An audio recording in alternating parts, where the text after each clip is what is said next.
안녕하세요. 네, 안녕 안 하신 분이 몇 분 계십니다. 집안에 별일 있으신 건 아니죠? 네네. 시간이 좀 많이 지나고 또 할 얘기는 많은데요. 제가 먼저 숫자라고 한번 시작을 해보겠습니다. 2018년도 논술, 지금 진행되고 있는 입시죠. 입시에서 최고 경쟁률 모집 단위를 보니까 부산대 의예과가요. 281명 모집에, 10명 모집에 2,816명이 지원을 했네요. 281.6대 1이고요.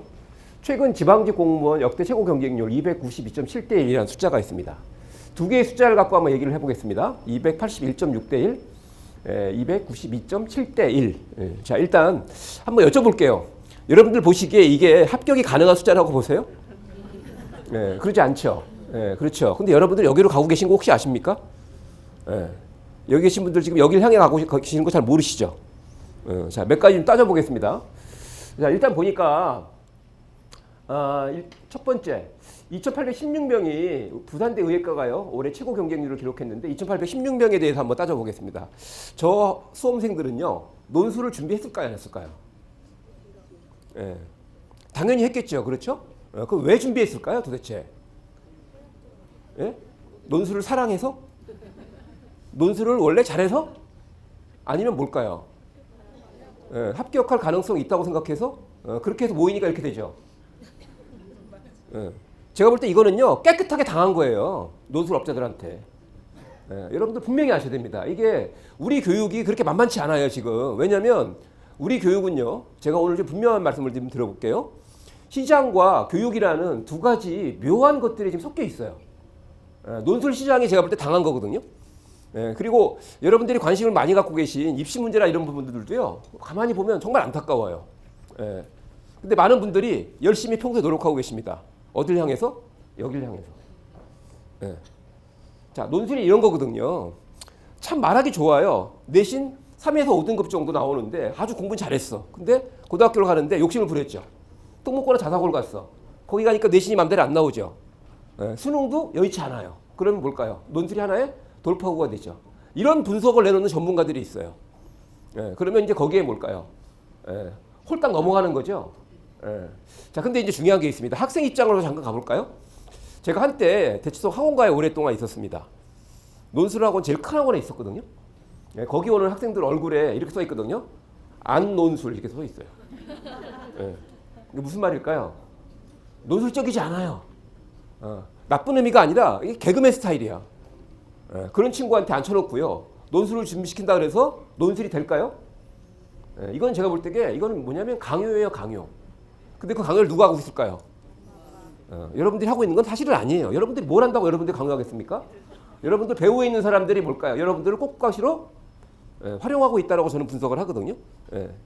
자, 공무원 292.7대 1 이것도 마찬가지죠. 제가 볼 적에 지금 우리나라 부모님들이 가장 두려워해야 될 미래가 있습니다. 뭐냐? 아이가 공부밖에 할 줄 아는 게 없는 아이인 거예요. 공부를 아주 잘하는 것도 아니고 근데 한 게 공부밖에 없어. 왜? 공부해야지.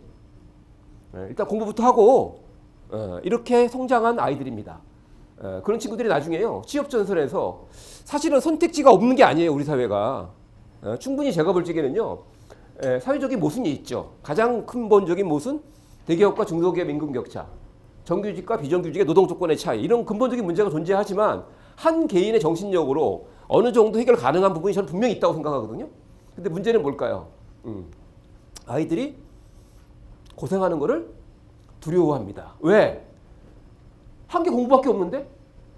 썩 열심히도 안 하면서. 왜? 끊임없이 관리받아가면서. 공부밖에 없는데? 방법이 있습니까? 자, 그래서 저는 이제 우리나라 부모님들한테 늘 말씀드리는 게 있어요. 상황 파악이 거의 99.9%다. 지금 현재 우리는 어떤 상황에서, 예를 들면 이런 거죠. 남들 논술 다 시켜. 근데 이걸 이제 상황 파악한 사람이 이렇게 됩니다. 아, 저렇게 해서 다 몰려가는구나. 그러면 결국 나도 뭘까요? 같이 가면 들러리가 되는구나, 나는. 나도 당하는구나. 이렇게 상황 파악이 되면 돼요. 근데 이제 상황 파악이 안 되면 다 가는데 나만 안 가면 이거 죽는 거 아니야, 이거?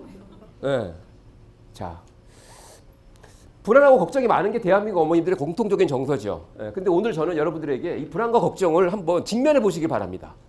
이거 별거 아니거든요. 제가 볼 적에. 그리고 과연 이게 부모님의 진심일까? 저는 그렇게 생각하지 않아요. 저는 이거는 주로 사교육 업자들이 여러분들의 감정을 조작한 결과 나타난 두 개의 증상이라고 봐요. 불안과 걱정은. 저는 그렇게 봅니다. 자, 엄마한테 혼날 때 공감대라는 게 있답니다. 눈을 바라보면 뭘 잘했다고 똑바로 봐. 고개를 떨구면 엄마 제대로 안 봐? 대답 안 하면 왜 대답을 안 해? 대답하면 뭘 잘했다고 말대꾸야. 울면 뭘 잘했다고 울어. 웃으면 어떻게 될까요? 어떤 분이 그러시던데요? 너 미쳤냐? 이러시는데. 아이들 얘기로는요. 그때부터 본격적으로 맞기 시작한다. 자, 이거 어쩌면 좋죠? 제가 질문을 좀 몇 개 들어보겠습니다. 첫 번째 질문인데요. 엄마들은 도대체 왜 이러는 걸까요? 여기서 이제 중요한 게 있어요. 여기 계신 분들도 마찬가지일 겁니다. 제가 참 상담을 많이 한 사람이거든요. 부모님들과 같이 아이의 미래를 놓고요. 진지하게 상담할 때 다들 훌륭하신 게 확실해요. 확실하게 느껴져. 대한민국 엄마들처럼 이렇게 훌륭한 부모들이 전 세계에 이렇게 흔치 않습니다. 왜? 여전히 뭘까요? 자기보다는 누굴 위해서? 자식을 위해서. 이게 우리한테는 당연할지 모르겠지만 전 세계적으로는요. 심각하게 위협받고 있는 부모의 본성일 수 있어요. 여러분들 미국의 오바마 대통령이 한국 교육을 몇 번 칭찬하는 거 들어보셨죠? 정확한 내용이 뭔지 아세요? 한국 교육 칭찬할 게 어디 있습니까? 바로 여러분들의 교육열을 칭찬한 거예요. 칭찬했다기보다는 뭘까? 부러워한 거거든요. 근데 중요한 게 있습니다. 제가 이렇게 진지하게 아이의 교육 얘기를 할 때 여러분들 다 훌륭하신데 문제는 뭐냐면 장면이 바뀌어요. 장면이 어떻게 바뀐 거죠? 일상에서 아이를 대할 때 이렇게 바뀌어요. 이거 도대체 왜 그러는 걸까요? 여러분들은 다 이중인격자입니까? 전문가 앞에서는 뭘까요? 뭐 좀 아는 척하고 아이들한테서는 함부로 하고 그런 분들 아니죠. 제가 볼 때는 이유가 있어요. 바로 일상의 상황이 여러분들을 힘들게 하고 있다는 거죠. 여러분들이 일상에서 너무 피곤해요. 신경 쓸 게 너무 많아. 결국 누군가가 자꾸 또 흔들어. 혹시 이런 얘기 들어보셨습니까? 이웃은 사랑하되 옆집 아줌마는 조심해라. 이런 말이 있어요. 서로 만나서 힘들게 하는 이런 일상 속에서 지쳐 있어요. 대한민국 부모님들이. 그러다 보니까 그 훌륭한 부모로서의 자질이 일상에서 발휘가 되지 않아요. 아이한테는 되게 변덕스럽게 나오죠. 자, 아이 오늘 아침에 잘 고이고이 잘 챙겨서 보냈습니까? 아니면 한바탕 했습니까? 네. 가끔 한바탕 하고 나면 속이 시원하세요? 어떠세요? 안 좋죠. 학교에서 갔다 오면 좀 잘해줘야지 이런 마음을 먹죠. 근데 막상 나타나면 또 이 일상이 되게 중요한데 바로 그 일상에서 여러분들이 지금 현재 너무 힘들다는 거예요. 제가 오늘 그 원인을 좀 밝혀드릴게요. 여러분들 스스로가 정말 중요한 걸 해야 되거든요. 이런 겁니다. 허리살을 빼려면 뭘까요? 허리 운동을 해야 되죠. 다리 운동하면 됩니까? 안 됩니까? 지금 제가 볼 때 우리나라 부모님들 그래요. 이 부모 역할이 엄청난 혼란 속에 있어서 일상에서 내가 내 마음을 잘 지키고 아이와 편안한 마음으로 만나서 아이에게 뭘까요? 긍정적인 정서 있죠. 나는 너를 믿고 있다. 너의 미래는 희망적일 거야. 제가 볼 때 이게 빠지면 부모 역할 다 끝나는 거거든요. 근데 그런 노력들을 별로 안 하시더라고요. 가만히 앉아 계시는 거지. 그러면서 이 정보, 저 정보 찾아보고 이 얘기, 저 얘기 듣다 보면 우리 아이는 되게 한심한 존재가 되죠. 학교 갔다 오면 뭘까요? 할 거부터 해라. 자, 이러면서 이제 안타깝게도 위대한 부모와 아이 사이 만남이 지금 우리 사회에서 망가지고 있습니다. 자, 그 다음에 두 번째 질문인데요. 왜 그런지 말씀드린 것처럼 이런 거예요. 충분히 잘할 수 있어 내가. 그리고 잘하고 있어. 이런 얘기를 들으면 크게 불안하지 않겠죠. 근데 가만히 보니까 엄청 잘하는 부모들이 있대. 그러니까 나는 뭘까? 이렇게 여유를 부릴 때가 아니죠. 정보도 얻어야 되고 이것저것 신경을 많이 써야 되는. 어떻게 보면 나는 부족한 게 많으니까 욕심을 부려서라도 뭘까요? 부모 역할을 잘하려고 뭔가 강박관념 같은 걸 갖게 되는 거죠. 근데 정말 다른 엄마들은 과연 잘하고 있을까요? 네, 제가 이 다큐멘터리를 준비하는 과정에서 확인한 팩트를만 말씀드릴게요. 대한민국에 멀쩡한 가족이 있을까요? 없을까요? 네, 없습니다. 사회가 멀쩡하지 않으면요 가족이 멀쩡하기 되게 어려워요. 유일한 희망은 어른들이거든요. 여러분들도 어른들이 계시죠. 여러분들의 어르신들 중에 나이 드신 분들, 부모님들 중에 대부분 6.25를 겪으셨겠죠. 지옥이거든요. 그분들의 어른들, 부모님은 일제치하에서 고생하셨겠죠. 또 그분들의 어른들은 구한말, 탐관오리, 부정부패 여러분들 위로 3대 어른이 다 멀쩡하지 않아요. 그 흔적이 여러분들한테 영향을 미칠까요? 안 미칠까요? 미칩니다. 예. 자, 방송을 준비하는 과정에서 사례자 고각이 좀 어렵다 이런 얘기가 나오더라고요. 그래서 제가 걱정하지 마라. 대한민국에 멀쩡한 집안이 없다. 특히 강남권에는 진짜 없다. 그래서 정확하게 가족력 회복이라는 이 취지가 정확하게 설명이 되면 벌떼같이 모일 거니까 걱정하지 마라. 보셨죠? 네. 현장에서 신청 가족이 100가족이 넘었습니다. 네. 자, 이 얘기는 무슨 얘기냐면 중요한 게 있습니다. 다른 엄마들은 과연 잘하는 엄마가 있을까요? 네, 불가능해요. 네, 부모 역할 잘한다는 게 아직까지 우리에게는요 어려운 일입니다. 왜 그러냐면 우리가 훌륭한 어른이 아니에요. 그 인정하고 들어가야 돼요. 네, 그러니까 굳이 내가 훌륭한 부모가 되려고 무리하고 욕심을 부리는 순간부터 제가 볼 적에 빗나가더라고요. 자꾸 이사라는 얘기를 들어. 내가 할 수 있는 걸 하면 되는데 자꾸 무리를 하게 되고 욕심을 부리게 되는데요. 자, 그 얘기를 좀 더 가보겠습니다. 제가 허참씨 진행하는 토크쇼에 초대를 받았습니다. 참 할 말이 많은데 10분짜리 미니 강의를 하라고 그러는 겁니다. 저한테. 그래서 제가 저에게 이런 질문을 던졌어요. 네가 그동안 부모 교육을 위해서 오랫동안 고생해왔는데 노력해왔는데 그러면 앞으로 네 남은 인생이 10분밖에 없다라고 한번 생각을 해보자. 그런 가정하에 마지막 10분 동안 네가 무슨 얘기를 하고 떠날래? 이 세상을. 그렇게 저에게 질문을 던지고 제가 하루 종일 도서관가 다 찾은 답이 바로 이거였습니다. 안타깝게도 부모의 희망을 이야기하고 싶었는데 정말 진심으로 10분 동안 우리 사회에 꼭 남겨야 될 얘기는 전문가로서의 얘기가 아니라 같은 부모로서의 아픔이었습니다. 잠깐 볼까요? 자, 우리나라 어린아이들 중에 치료받는 아이들 참 많죠. 무슨 치료가 이렇게 늘었을까요? 이거 정상입니까? 비정상입니까? 비정상인데 이 비정상이 일상화되고 있어요.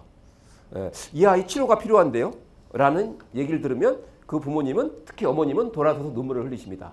자, 아이가 10대가 됐어요. 뭔 중독이 이렇게 또 많을까요? 얘 중독인 것 같은데요? 라는 얘기에 많은 부모님이 눈물을 흘리십니다. 자, 20대가 됐습니다. 저는 대학은요, 저 개인적으로는 그렇습니다.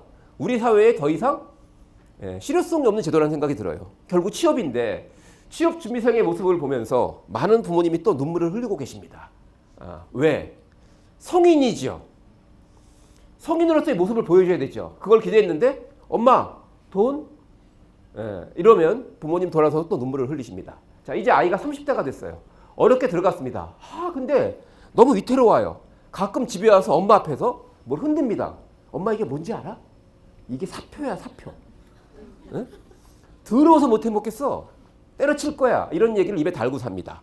그런 얘기를 들으며 부모님 당연히 눈물을 흘리시죠. 자, 이제 아이가 40대가 됐습니다. 어렵게 들어간 직장 나와서 자영업을 시작하죠. 근데 자식이 새로 오픈한 가게를 먼 발치에서 지켜본 부모님이 눈물을 흘리십니다. 1시간 내내 손님이 한 명도 안 들어가네요. 자, 이제 아이가 50대가 된 겁니다. 아이가 50대가 됐어요. 자, 그러면 이제 부모는 말 그대로 노년의 삶을 살아야 되죠. 근데 훌륭하게 잘 살았습니다. 자식에게 의지하지 않고 자신의 삶을 잘 꾸려가고 있어요. 근데 문제는 뭘까요? 자식이 망했죠. 자, 여기서 이제 중요한 대목인데 직접 당한 사람 얘기를 제가 해드릴게요. 자, 이렇게 이제 부부로서 아름다운 노년을 지내고 있는데 자식들이 변변치 않은 거야. 그걸 보면서 정말로 통 안에 눈물이 쏟아진다 그러더라고요. 내가 애를 잘못 키웠구나. 내가 애를 약하게 키웠구나. 나에게 의존하도록 만들었구나. 이런 마음을 대부분 먹는다 그러시더라고요. 굳은 결심을 한대요. 아무리 나에게 또 뭔가 요청하더라도 더 이상 아이들을 위해서 내가 단호하게 거절해야지. 스스로 문제를 해결할 수 있도록 해야지라고 굳은 결심을 한대요. 그 마음 이해되시죠? 근데요, 막상 나타나면 어떻죠? 나타나서 행패를 부립니다. 아이고, 우리 엄마는 잘 사네. 우리 아빠도 잘 사네. 이렇게 행패를 부리기 시작하면은요, 대부분 견디지 못한다 그러시더라고요. 결국 두 노인의 최후의 보루 노후 자금을 유산으로 물려줍니다. 그랬더니 그 다음 날부터 자식한테 연락이 안 돼요. 그래서 유산 반환 소송을 누굴 대상으로? 자식을 대상으로 하고 있다. 이게 제가 지금까지 목격한 많은 부모님들을 만났습니다. 전국을 다니면서. 물론 부모 교육이라는 자리에서 만난 경우도 있지만 사실은 그 이전에 부모로서의 삶이 너무 안타까운 거예요. 자, 여기서 제가 이제 한번 여기 계신 분들한테 정말 죄송한 마음을 한번 여쭤보겠습니다. 혹시 여기 계신 분들 중에서 나는 앞으로 살아가면서 절대 이런 꼴 안 당할 거라고 확신하는 분? 손 한번 들어주세요. 없죠. 지금까지 제 답변에, 제 질문에 손을 드신 분이 0.1%도 안 돼요. 자, 그럼 여기서 이제 우리가 한번 생각을 좀 해볼 때가 되지 않았나요? 전 세계 최강입니다. 대한민국의 부모력이요. 예, 아이한테 가장 많은 희생과 헌신과 노력을 쏟아붓고 있거든요. 근데 왜 돌아오는 꼴은 이래야 되나요? 이거 뭔가 문제 있지 않습니까? 제가 볼 때 뭔가 이게 잘못되어 있는 거예요. 제가 볼 때 분명히. 자, 제가 부모교육 하면서 많이 말씀드렸거든요. 너무 스트레스 주지 마세요. 무슨 얘기일까요? 저 스트레스 안 줘요. 어머니 그런 얘기가 아니고 조금만 깊이 생각해 보면 여러분들 어렸을 때 성장 과정과 요즘 아이들 도시화가 급속히 진행됐죠? 도시에서 살아가는 청소년들의 삶 자체가 스트레스죠. 맞나요? 네. 자, 사람은 정상적인 삶을 위해서 어렸을 때 특히 성장 과정에서는 머리 쓰는 일, 마음 쓰는 일, 몸 쓰는 일이 조화와 균형을 이뤄야 됩니다. 그리고 그 토대는 뭘까요? 몸 쓰는 일이죠. 몸 쓰는 일에 결핍이 생기는 거죠. 이게 심각한 문제를 일으킵니다. 아니, 우리 사회의 지도층이라는 현직 판사가 지하철에서 몰카를 찍어요? 그거 뭐로 설명할 수 있죠? 저는 성장 과정에서 뭔가 문제가 이미 시작됐다라고 저는 보는 거예요. 자, 두 번째, 자존감을 좀 지켜주세요. 요즘 우리나라 청소년들의 특히 초등 고학년 중학생들의 자존감은요, 집단 자존감이 바닥입니다. 먼저 자존감 얘기부터 하고 가자고요. 자존감도 많은 사람들이 오해하는 것 같아요. 한 개인의 심리 상태가 아니거든요. 자존감은.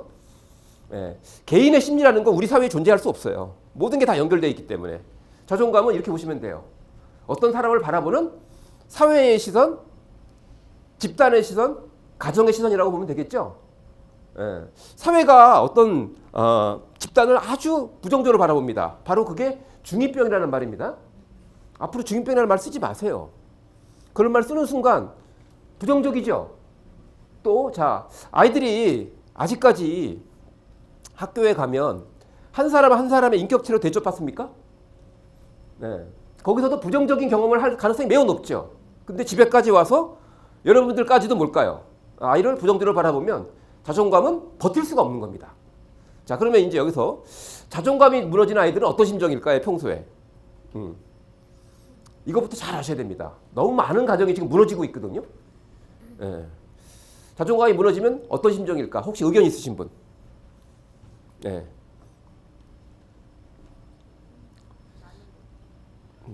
나는 하는 게 별로 할 수 없어. 이런 얘기가 있고 또 나는 쓸모없는 존재야. 또 어떤 게 있을까요?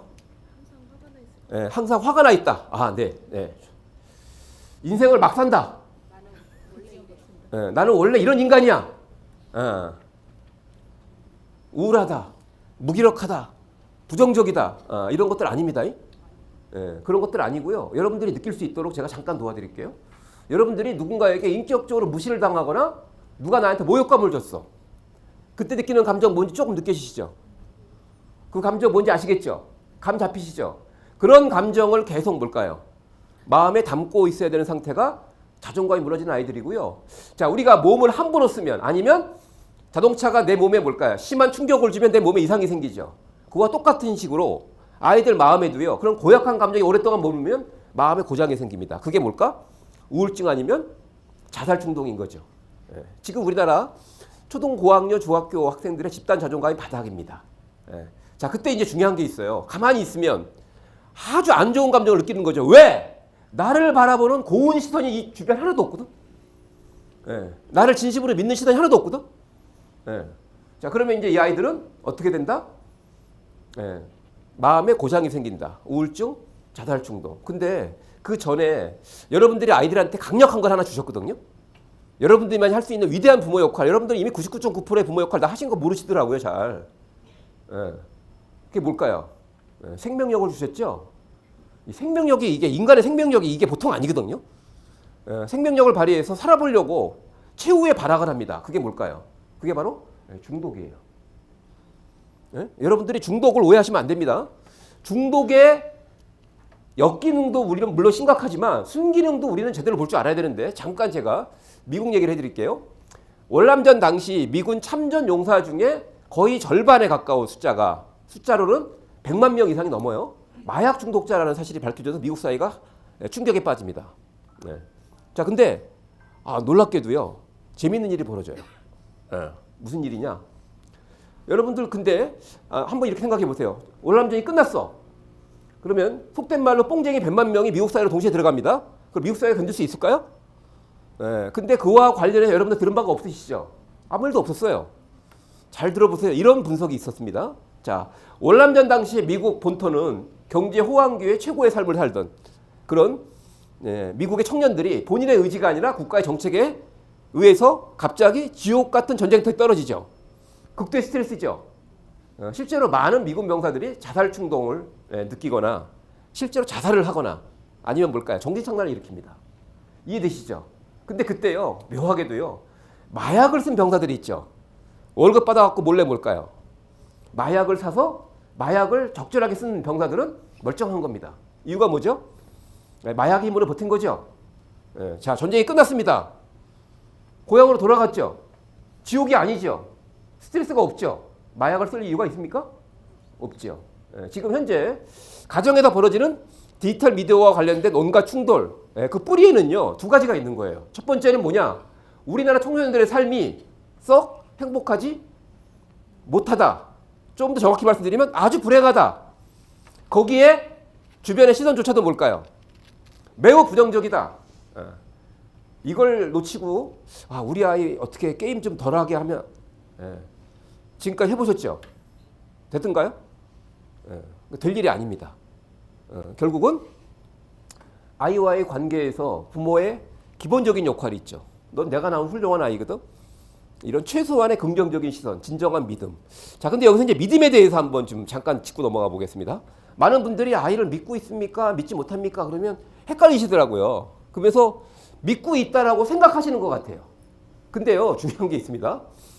믿음은 생각이 아니죠. 내 마음이죠. 아이에 대한 진정한 믿음이 있으면 불안해지지 않아요. 불안과 걱정이라는 감정이 뭘까요? 스며들 수가 없어요. 자, 그러면 그 믿음이 부모에게 가장 중요하거든요. 아마 여기 계신 분들도 상당히 많은 부분 고마운 부모의 그 믿음이라는 걸 느끼셨을 거예요. 그 감정을. 근데 요즘 아이들은 어떤 감정을 느낄까요? 요즘 아이들이 부모들에게 느끼는 감정의 변천사를 잠깐 설명을 드릴게요. 첫 번째, 어릴 때는 고마움을 느껴요. 당연히 고맙죠. 조금 지나면 귀찮다. 이런 감정을 주로 느낀대요. 조금 지나면 짜증난다. 조금 더 지나면 열받는다. 조금 더 지나면 나중에 두고 보자. 복수의 감정으로 갑니다. 이게 특별하게 문제가 있는 집안에 문제가 있는 아이의 감정 변화가 아니고요. 일상적으로 제가 흔히 만나는 아이들의 모습이 그래요. 왜 그럴까요? 그러니까 중요한 게 있어요. 여러분들은 지금 땅을 치고 온통해야 됩니다. 열심히 노력하고 계시죠? 이 추운 날 이런 데까지 오셔서 뭘까요? 아이 좀 잘 키워보려고. 그러면 아이는 어떤 감정을 느끼게 되죠? 그 싸가지 없는 것들은 어떤 감정을 느끼게 되나요? 고맙다는 감정을 느껴야 되죠? 근데 그 감정을 못 느끼고 있어요. 이게 문제 있죠? 자, 여기까지 정리해 보겠습니다. 알아서 도와주면 안 된다. 고생도 해봐야 된다. 실패는 미리 해봐야 된다. 이런 것들. 지금 부모 역할 과잉 시대예요. 제가 볼 때게 지나치기 때문에 그런 거예요. 제가 볼 때게. 지나치고 또 하나 중요한 게 있습니다. 뒤에 말씀드리겠지만 뭔가 방향을 잘못 잡은 것 같아요. 그 부분은 뒤에 설명을 드리겠습니다. 지나친 상태예요. 지금 부모 역할이. 특히나 핵가족이 되면서 아이들 스스로가 경험하고 겪으면서 성장해야 될 부분들이 대부분 다 부모의 관리 안으로 들어갔어요. 그러다 보니까 아이들이 이런 거죠. 아니 살다 보면 추울 때도 있고 더울 때도 있고요. 그런 계절의 변화가 있습니까? 없습니까? 근데 요즘 애들은 그런 것도 못 참더라고요. 잘. 자, 그리고 험한 일도 있고 편한 일도 있죠. 그런 자기가 뭔가 험한 일도 겪을 수 있죠. 그 애들이 그런 상황이 되면 넋놓고 있어요. 내가 이걸 어떻게 해요? 자, 그 다음에 이제 마지막으로 이제 인성이 중요하죠. 앞으로 인성에 문제가 생기면 그 친구의 사회생활은 아웃이다 라는 증거를 제가 보여드릴게요. 자, 어떻게 하면 좋은 인성이 만들어질까요? 우리나라 어른들이 요즘 어린아이들의 인성을 아주 부정적으로 보고 있습니다. 그래서 몇 년 전에 인성교육진흥법이라는 게 여야 만장일치로 통과됐어요. 이건 뭐냐? 요즘 우리나라의 어린 것들은 인성에 심각한 문제가 있다라고 어른들이 갖고 있는 생각이 반영된 거죠. 혹시 그 법이 발효되고 있는데 지금 그 효과를 혹시 느끼시는 분 계십니까? 제가 볼 적에는요, 인성은 어른들로부터 정확하게 대물림되는 겁니다. 여러분들이 인성을 가장 중요한 사람의 뭘까요?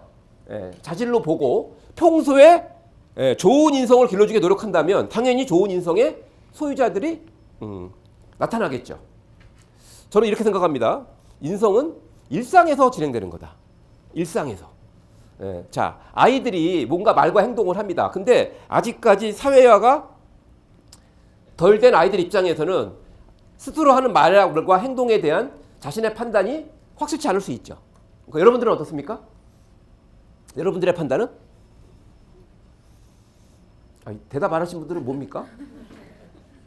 어려운 일이 아니잖아요. 애가 말을 참 이쁘게 하네? 행동이 반듯하네? 이 판단이 안 됩니까? 그때 중요한 판단을 내릴 수 있죠. 자, 근데 아이가 좋은 언행을, 좋은 인성의 표현을 했어. 당연히 뭘까요? 좋은 감정을 느끼도록 해야 되죠. 맞습니까? 반대의 경우는 뭘까요? 그냥 넘어가면 안 되죠. 반드시 따끔하게 지적해서 부정적 감정을 느끼도록 해야 되죠. 인간은 당연히 뭘까요? 감정이 지배합니다. 좋은 감정을 또 느끼고 싶고 나쁜 감정은 회피하고 싶으면서 결국 그런 것들이 쌓이면 인성이 되겠죠. 맞습니까? 자, 아이가 엄마 이번 수행평가 하는데 그 친구 걔가 집안이 어려운지 거의 시간을 못 내. 내가 좀 많이 해야 될 것 같아 라고 얘기합니다. 그때 여러분들은 어떻게 반응하실까요? 너나 좀 잘하면 안 될까? 어?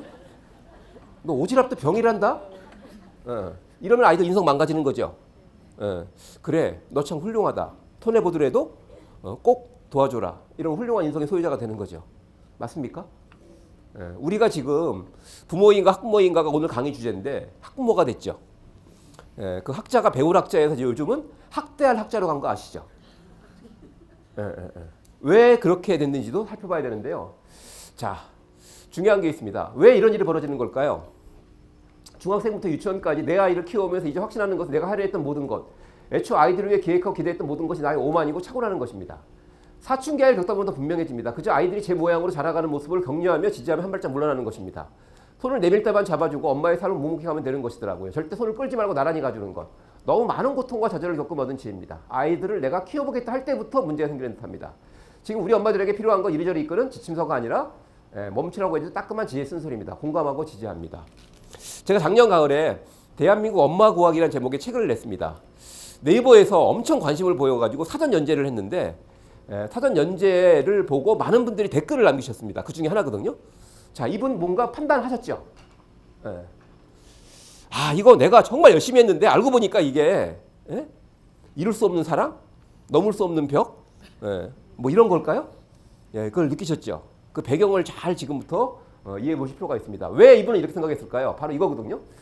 자, 우리나라 교실의 변천사입니다. 70년대, 80년대, 90년대, 30년 사이에 교실 많이 바뀌었죠?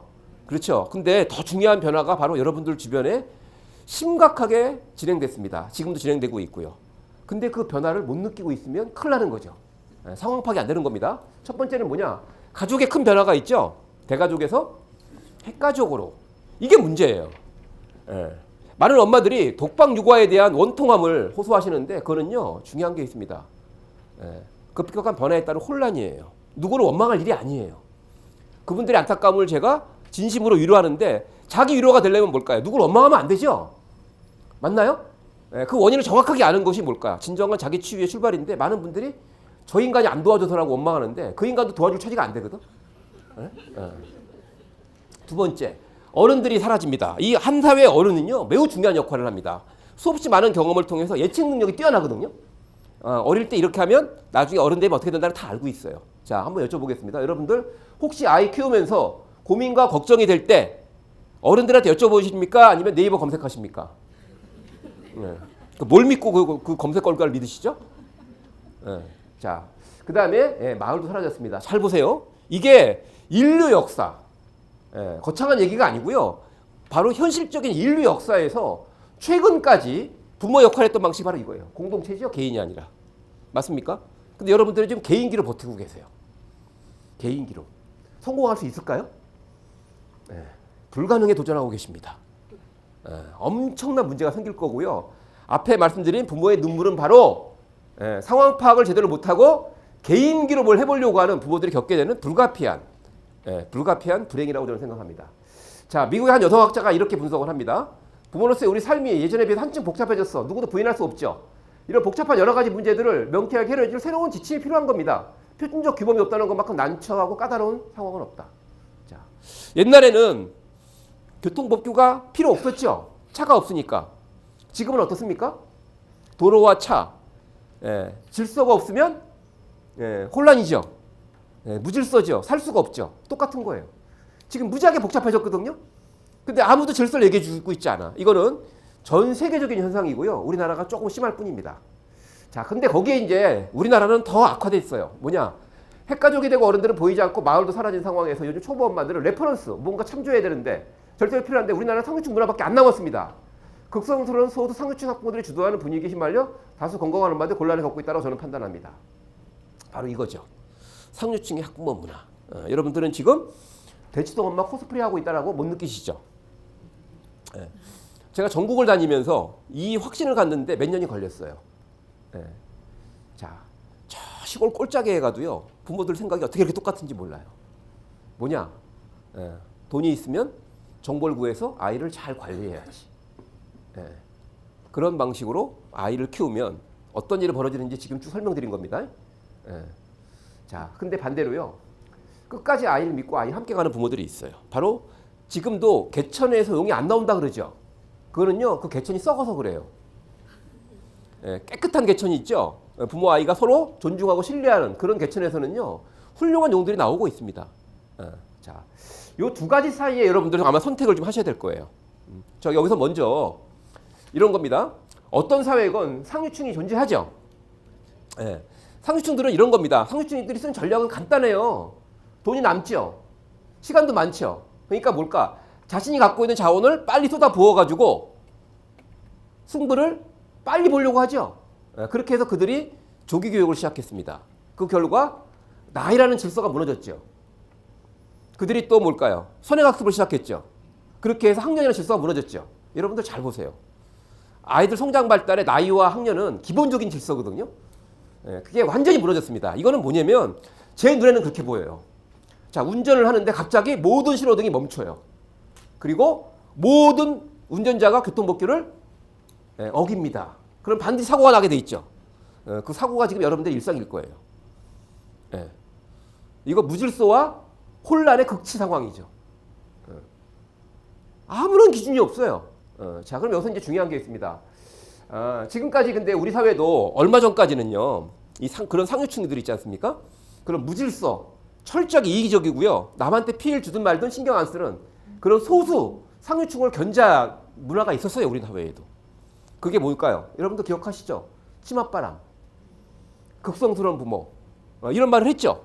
그렇게 해서 중산층이 자신을 보호했어요. 그리고 또 중요한 거는 중산층은 자원이 충분치 않습니다. 그리고 아이가 성장하는데 그 자원이 어떤 자원이 중요한데 그게 보통 우리는 경제력과 정보력이라고 얘기하죠. 제가 볼 때 그게 아니에요.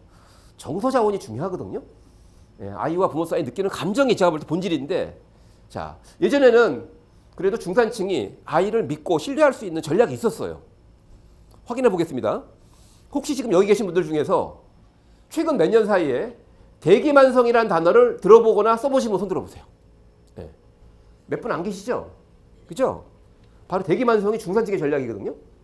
뭐냐? 부모의 관리력, 정보력과 경제력을 믿는 게 아니라 뭘 믿는다? 아이의 잠재력, 아이의 자발성. 애들 다 갖고 있어요. 걱정하지 마세요.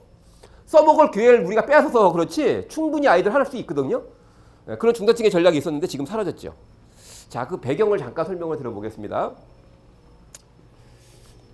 카메라를 찍으시면 이거 돌리셔야 되는 것 같은데. 자, 그리고 제가 중간에 죄송한데요. 지금 카메라 촬영을 의식해서가 아니라 할 얘기는 되게 많고 뵐 기회는 좀 그렇게 많지 않아서 어떻게든지 마무리를 좀 줄이려고 좀 빨리 가고 있습니다. 여러분들 양해 좀 부탁드려요. 지금 따라오시는데 큰 지장이 있거나 그렇지는 않으시죠? 좀 얘기도 좀 하고 이게 편하게 하고 싶은데 저도 이렇게 하는 게 힘들긴 하거든요. 자, 그러면 이제 정리해 보겠습니다. 정리를 어떻게 하냐면, 자, 첫 번째, 바로 상류층 전략이 있죠. 그거를 저는 이제 주로 엄마 주도입니다. 엄마 주도. 엄마가 주도하는 관리 전략이에요. 관리 전략. 네. 자, 그리고 밑에 거를 저는 이렇게 설명을 했습니다. 어떻게 설명하냐면 밑에 거는 이겁니다. 아이가 주도하는 거죠. 아이 인생은 아이가 주도하는 거죠. 아이 주도의 관심 전략이라고 제가 이름을 붙였습니다. 관심 전략. 관심 전략. 아이의 관심에 관심을 가지면 모든 건 해결되거든요. 왜? 관심은 바로 나의 에너지를 거기에 쓰고 싶다라는 일종의 정신적인 배고픔의 표현이에요. 배고플 때 뭘 먹이면 다 맛있다 그러죠. 관심에 여러분들이 관심을 갖고 관심을 충족시킬 수 있도록 도와주는 부모 역할을 하면 아이들에게는 엄청난 에너지가 샘솟거든요.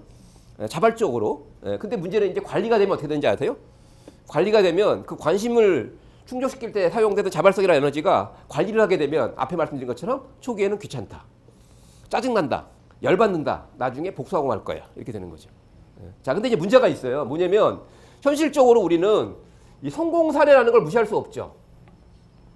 성공 사례. 왜?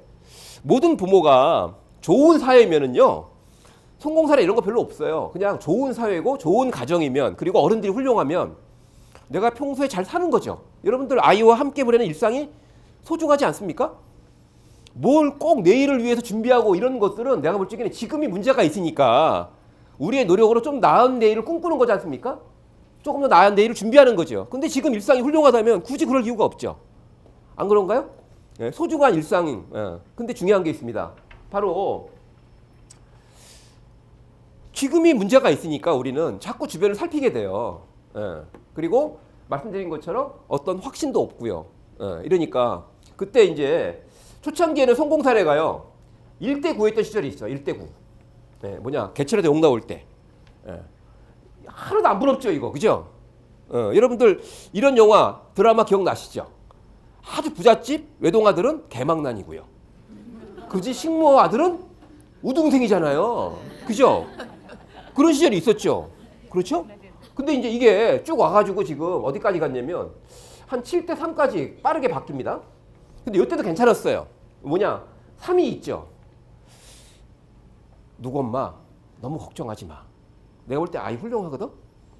엄마가 걱정하지 않아도 쟤 잘 클 거야. 라는 얘기 해주는 사람이 있는 거죠. 찾아보면 한 명씩은 만날 수 있는 거죠. 굳이 선행 안 시켜도 잘 할 거야. 여러분들 고등학교 지금 올라가는 학생들 이번 겨울방학 때 대부분 다 공부 좀 하고 돈 좀 있으면 윈터스쿨 보내서 다 감옥 같은 데 관리하거든요. 그렇게 해서 하는 게 수학 선행이죠.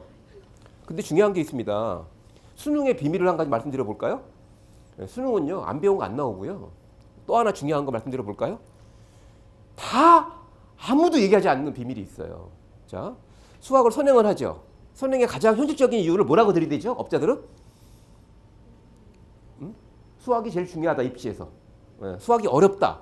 또 현실적으로 학교 교육도 지금 엉망이 됐죠.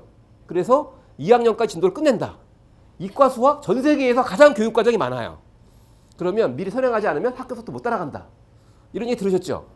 그렇죠? 다 들으셨죠? 근데 저는 그런 얘기하는 사람들 그 의도가 의심스러운데 저는 그 얘기들을 이렇게 한번 뒤집어서 질문을 드려볼게요. 그렇게 해서 2학년 때까지 진도를 끝내죠. 그러면 3학년 때 뭐 하죠? 문제 풀죠. 그렇죠? 3학년 내내 문제 풀어요. 그리고 그렇게 수업하지 않으면은요, 인천에 어떤 학교도 난리가 나요, 부모들이. 만약에 3학년 때도 계속 진도를 나간다. 가만히 있지 않아요. 중요한 비밀이 뭔지 아세요? 3학년 때 그렇게 1년 동안 문제를 풀죠.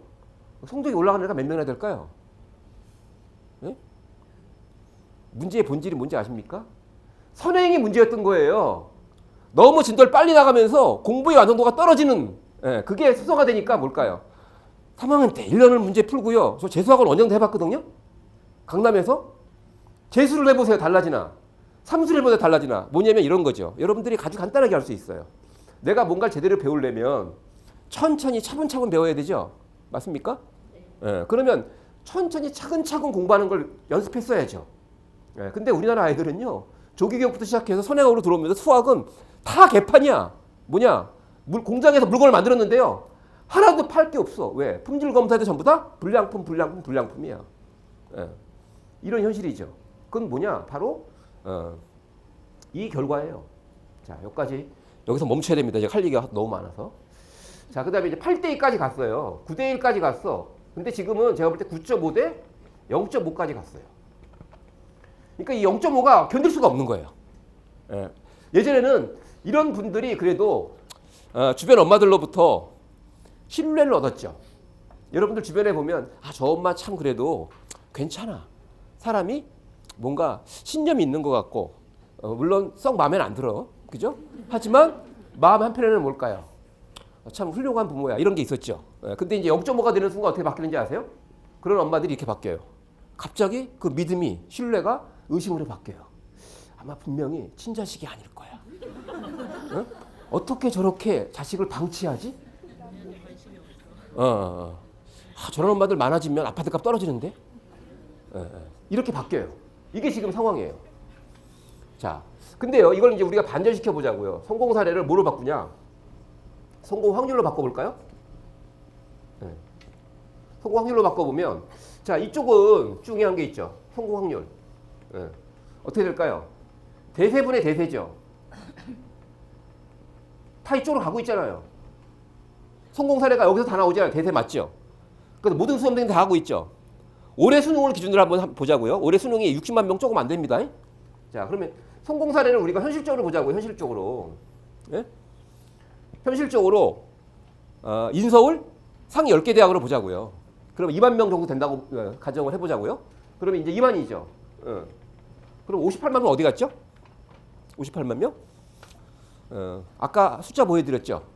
혹시나 하는 마음으로 갔는데 역시 내 새끼는 소중한 내 새끼는 일부 성공한 아이들의 들러리로 끝나는 거죠. 58만 명의 상은 뭘까요? 지금 우리는 여기로 가고 있어요. 자, 근데 이제 중요한 게 있습니다. 요거 있죠, 요거. 요쪽은 어떻게 될까요? 요쪽은. 요쪽은 예를 들면 한 5명 있다고 가정해보자고요. 5명.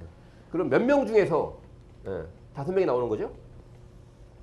5명 중에서 5명이 나오는 거죠. 성공 확률 몇 프로? 100%라는 사실을 아셔야죠. 지금 실제로 이런 거랑 비슷해요. 일제 말기에 더 이상 해방이 안 될 것 같아. 그래서 다 친일파로 볼까요? 전향을 했어. 근데 나 혼자 독립운동을 해야 되는 심정이에요.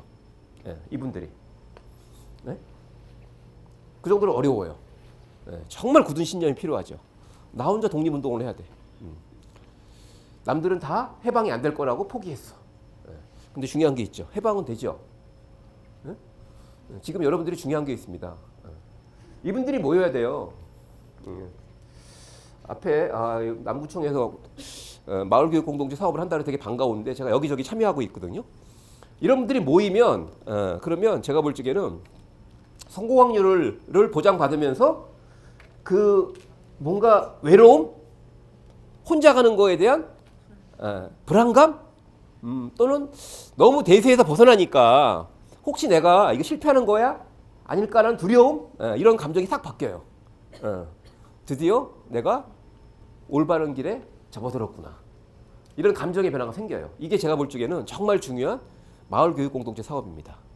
예전에는요 이런 게 있었어요. 중요한 게 여러분들 응사응팔 아시죠? 네? 응사응팔 보시면 지금과 주거 환경이 다르죠. 그때 부모들은 불안했을까요? 안 불안했을까요? 안 불안했습니다. 왜? 동네 속사정 뻔히 알거든? 집집마다? 어떤 집에 엄마가 막 자랑을 하는 거죠. 와서 우리 아이 이번에 시험 100점 받았어. 근데 안 부럽죠. 왜? 동생은 공부 못하는 걸 알거든. 뻔히 다 아니까 사는 게 다 비슷한 거야. 좋은 일도 나쁜 일도 뭘까요? 항상 반복되는 게 일상이죠. 근데 요즘은 어떻죠? 요즘은 서로 왕래가 없죠. 잘 모르죠. 그러면 잘 생각해 보세요. 대면하는 사이에 어떻게 만나서 대화를 하기 시작했어요. 우리 아이 때문에 고민입니다. 이렇게 솔직한 얘기를 할까요? 아니면 자랑질 할까요? 그렇죠. 그 자랑질 때문에 지금 여러분들이 지금 다 여기에 합류되는 거예요. 여기에. 잘한 것 같거든 이거. 근데 이 관리를 여러분들이 아셔야 될 게 있습니다. 여러분들이 관리하는 게 아니죠. 어릴 때는 집에서 엄마들이 관리하죠. 그죠? 엄마표 영어. 이게 뭔지 아세요? 엄마가 국가 수준의 교육과정을 대신 짜는 거예요. 말도 안 되는 짓을 하고 있는 거거든요. 수학 선행학습은 뭘까요? 엄마가 수학 시간표를 짜? 이게 나라의 교육과정을 무시하는 겁니다. 어마어마한 일을 하고 계신 거예요. 제가 볼 적에는. 자, 근데 이제 그걸 우리가 이제 관리라는 미명으로 그걸 하고 있죠. 근데 중요한 게 있습니다. 저는 관리받는 아이들을 너무 잘 알거든요. 예. 여러분들은 관리하고 계시죠? 그러다가 조금 어려우면 이제 위탁 관리를 맡기는 거죠. 예, 그렇죠. 그러니까 위탁 관리를 맡기니까 학원이 이렇게 전국적으로 다 번성하는 거예요. 왜? 관리가 안 되니까. 근데 중요한 게 있습니다. 처음부터 이쪽으로 간 경우에 관리가 필요 없죠. 예, 아이가 부모하고 관계에서 뭘까요? 엄마, 나 좀 도와주세요. 도와주면 되는데 뭐. 예? 엄마, 나 이게 좀 어려운데. 도와주면 되는데. 엄마, 학원? 엄마가 좀 알아볼게. 예, 이러면 되는데. 예, 여러분들 지금 이 관리하는 모델이 얼마나 지금 심각하게 여러분들의 일상을 파괴하는지 못 느끼시죠? 예? 자, 관리에 대해서 여러분들 이렇게 생각하시면 쉽습니다. 어머님들한테 제가 여쭤보겠습니다. 이 자리에 계신 어머님들 댁에 가시면 함께 사는 남자 한 명이 있죠? 예? 있습니까? 네. 예, 근데 그 인간이 여러분들 관리한다고 생각해 보세요. 예? 예, 어떤 의도를 가지고요. 여러분 같이 사시겠습니까? 아이들의 그런 모든 당연한 거죠. 이해되셨죠? 예. 자, 이거는 이제 선택의 문제입니다. 뭐냐? 결국 지금 현재 우리나라 부모 역할은요. 극도의 혼란 속에서 주로 교육의 논리가 아니라 시장의 논리에 최적화된 모델을 여러분들이 다 뭘까요? 내면화했어요. 이런 거죠. 관리하지 않으면 내 아이의 미래는 없을 것 같아. 그것은 제가 볼 적에 근데 아이들은 관리받는 아이들은 뭐라 그럴까요? 관리가 끝나지 않으면 나의 미래는 없을 것 같아. 라고 얘기하고 있죠. 제가 오늘 목요일자인데요. 수요일자 한국일보 칼럼에 묘하게도 제가 쓴 칼럼 제목이 엄마의 관리는 멈춰야 한다 라는 칼럼을 제가 썼습니다. 여러분들 그 칼럼 좀 한번 보시고요. 솔직하게 한번 댓글로 의견을 한번 달아줘보세요. 한국일보 칼럼, 삶과 문화 칼럼에 엄마의 관리는 멈추어야 한다. 그거 꼭 읽어보실 거를 권해드리면서 일단 여기서 정리해 보겠습니다. 죄송한데 이거 좀 지워주세요. 자, 그러면 이제 중요한 게 있습니다. 왜 이런 일이 벌어지는 걸까요? 조금 정리되셨죠? 자, 이렇게 보시면 돼요. 지금 평화로운 시기일까요? 전쟁일까요? 아이 교육 전쟁이죠? 그러면 중요한 게 있어요. 전쟁터에서는요, 전략을 어떻게 써야 되냐면 조심하는 게 전략이 돼야 돼요. 평화로운 시기라면 좀 공격적으로 가도 되죠? 그렇죠? 지금은 정말 천천히 조심조심 가는 게 뭘까요? 무리하면 무조건 사고 당하는 거거든요. 그런 전략을 써야 될 거라고 저는 봅니다. 자, 상황, 불안과 걱정. 다시 한번 말씀드리지만 저는 불안과 걱정은 부모의 본심이 아니다. 이 무질서와 혼란 속에서 철저하게 자신의 이익을 추구하는 시장의 논리가 뭘까요? 여러분들 마음속에 들어와서 조작한 감정일 뿐이다. 그러면 여러분들은 그 감정을 몰아내는 것부터 시작해야 되죠. 아이를 불안과 걱정의 원인 제공자로 바라보는데 과연 그 아이는 여러분을 뭐라고 생각할까요? 이건 근본적으로 어긋날 수밖에 없는 관계죠. 맞습니까? 자, 근데 이제 내 아이는 어떨까? 이게 좀 걱정이 되죠. 소장님 말씀 충분히 이해가 되는데요. 제 아이가 웬만하지 않거든요. 웬만하면 저도 아이를 믿고 같이 가고 싶은데 이런 말씀하시는 분이 계세요. 자, 도대체 마음에 안 든다. 근데 중요한 게 아이가 왜 그런지 한번 이해해 보려고 노력하신 분 계세요? 네? 자, 이 그림이 많은 걸 설명해 줄 겁니다. 공정한 선발을 위해 모두 동일한 시험을 봅니다. 나무에 올라가 주세요. 얘는 어떡하죠? 얘는 어떡하죠? 얘 어떡합니까? 얘 어떡합니까? 얘 어떡합니까? 지금 이런 아이들한테 우리가 하는 얘기가 있거든요. 너는 왜 이렇게 의지가 없어? 너는 왜 이렇게 게을러? 너는 왜 이렇게 꿈이 없어? 너는 왜 이렇게 노력하지 않아? 다그치고 있다 라고 저는 봅니다. 안타깝죠. 옛날 부모님들은요. 잘 몰랐기도 하고 그 다음에 부모 역할에 대해서 오염되지 않아가지고 그런 거는 아이 몫으로 남겼어요. 그렇지 않나요? 공부에 신경 안 썼죠. 집에서 밥 잘 해먹이고 가정의 삶이 뭘까요? 행복할 수 있도록 하는 데만 신경을 썼죠. 근데 지금 어느 날 갑자기 부모가 아이를 관리하기 시작했어요. 그 얘들을 관리합니다. 그 관리가 어떤 관리해야 될까요? 우리 현실과 조금 안 맞는 내용도 있지만 8분 정도 되는 랩입니다. 랩. 잘 만들었죠? 자, 지금 학부모들이 해야 하는 것은 내 자식을 조금이라도 좋은 학교에 보내기 위해서 소통하려고 하는 것이 아니라 이런 구조에 대해서 이해하고 자식이 얼마나 부조리한 구조 속에 있는지 이해하는 것이다. 그러면 자녀가 공부를 하든 하지 않든 자녀가 처한 현실에 대해 마음 아파할 수 있을 것이다. 그리고 자녀와 이야기를 하는 것이다.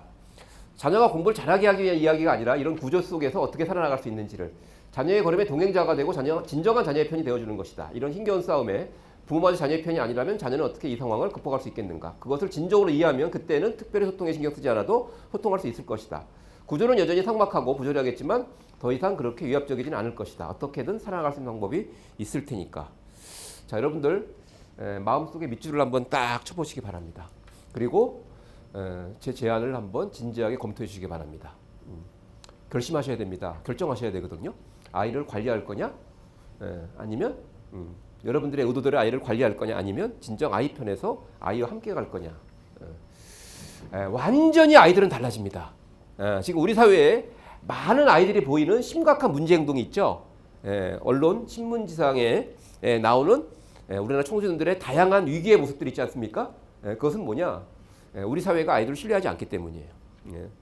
보다 결정적으로는 가정에서 여러분들이 아이를 관리하기 때문입니다. 관리받는 자의 피로감이라는 거 혹시 아세요? 관리받는 자의 심정 혹시 아십니까? 어떤 아이가 있습니다. 갑자기 이 멀쩡한 아이가 대형사고를 치는 거예요. 제가 물어봤어요. 저는 믿거든요. 저한테 한 얘기가 뭔지 아세요? 그래야지만 우리 엄마가 빨리 포기할 것 같아요.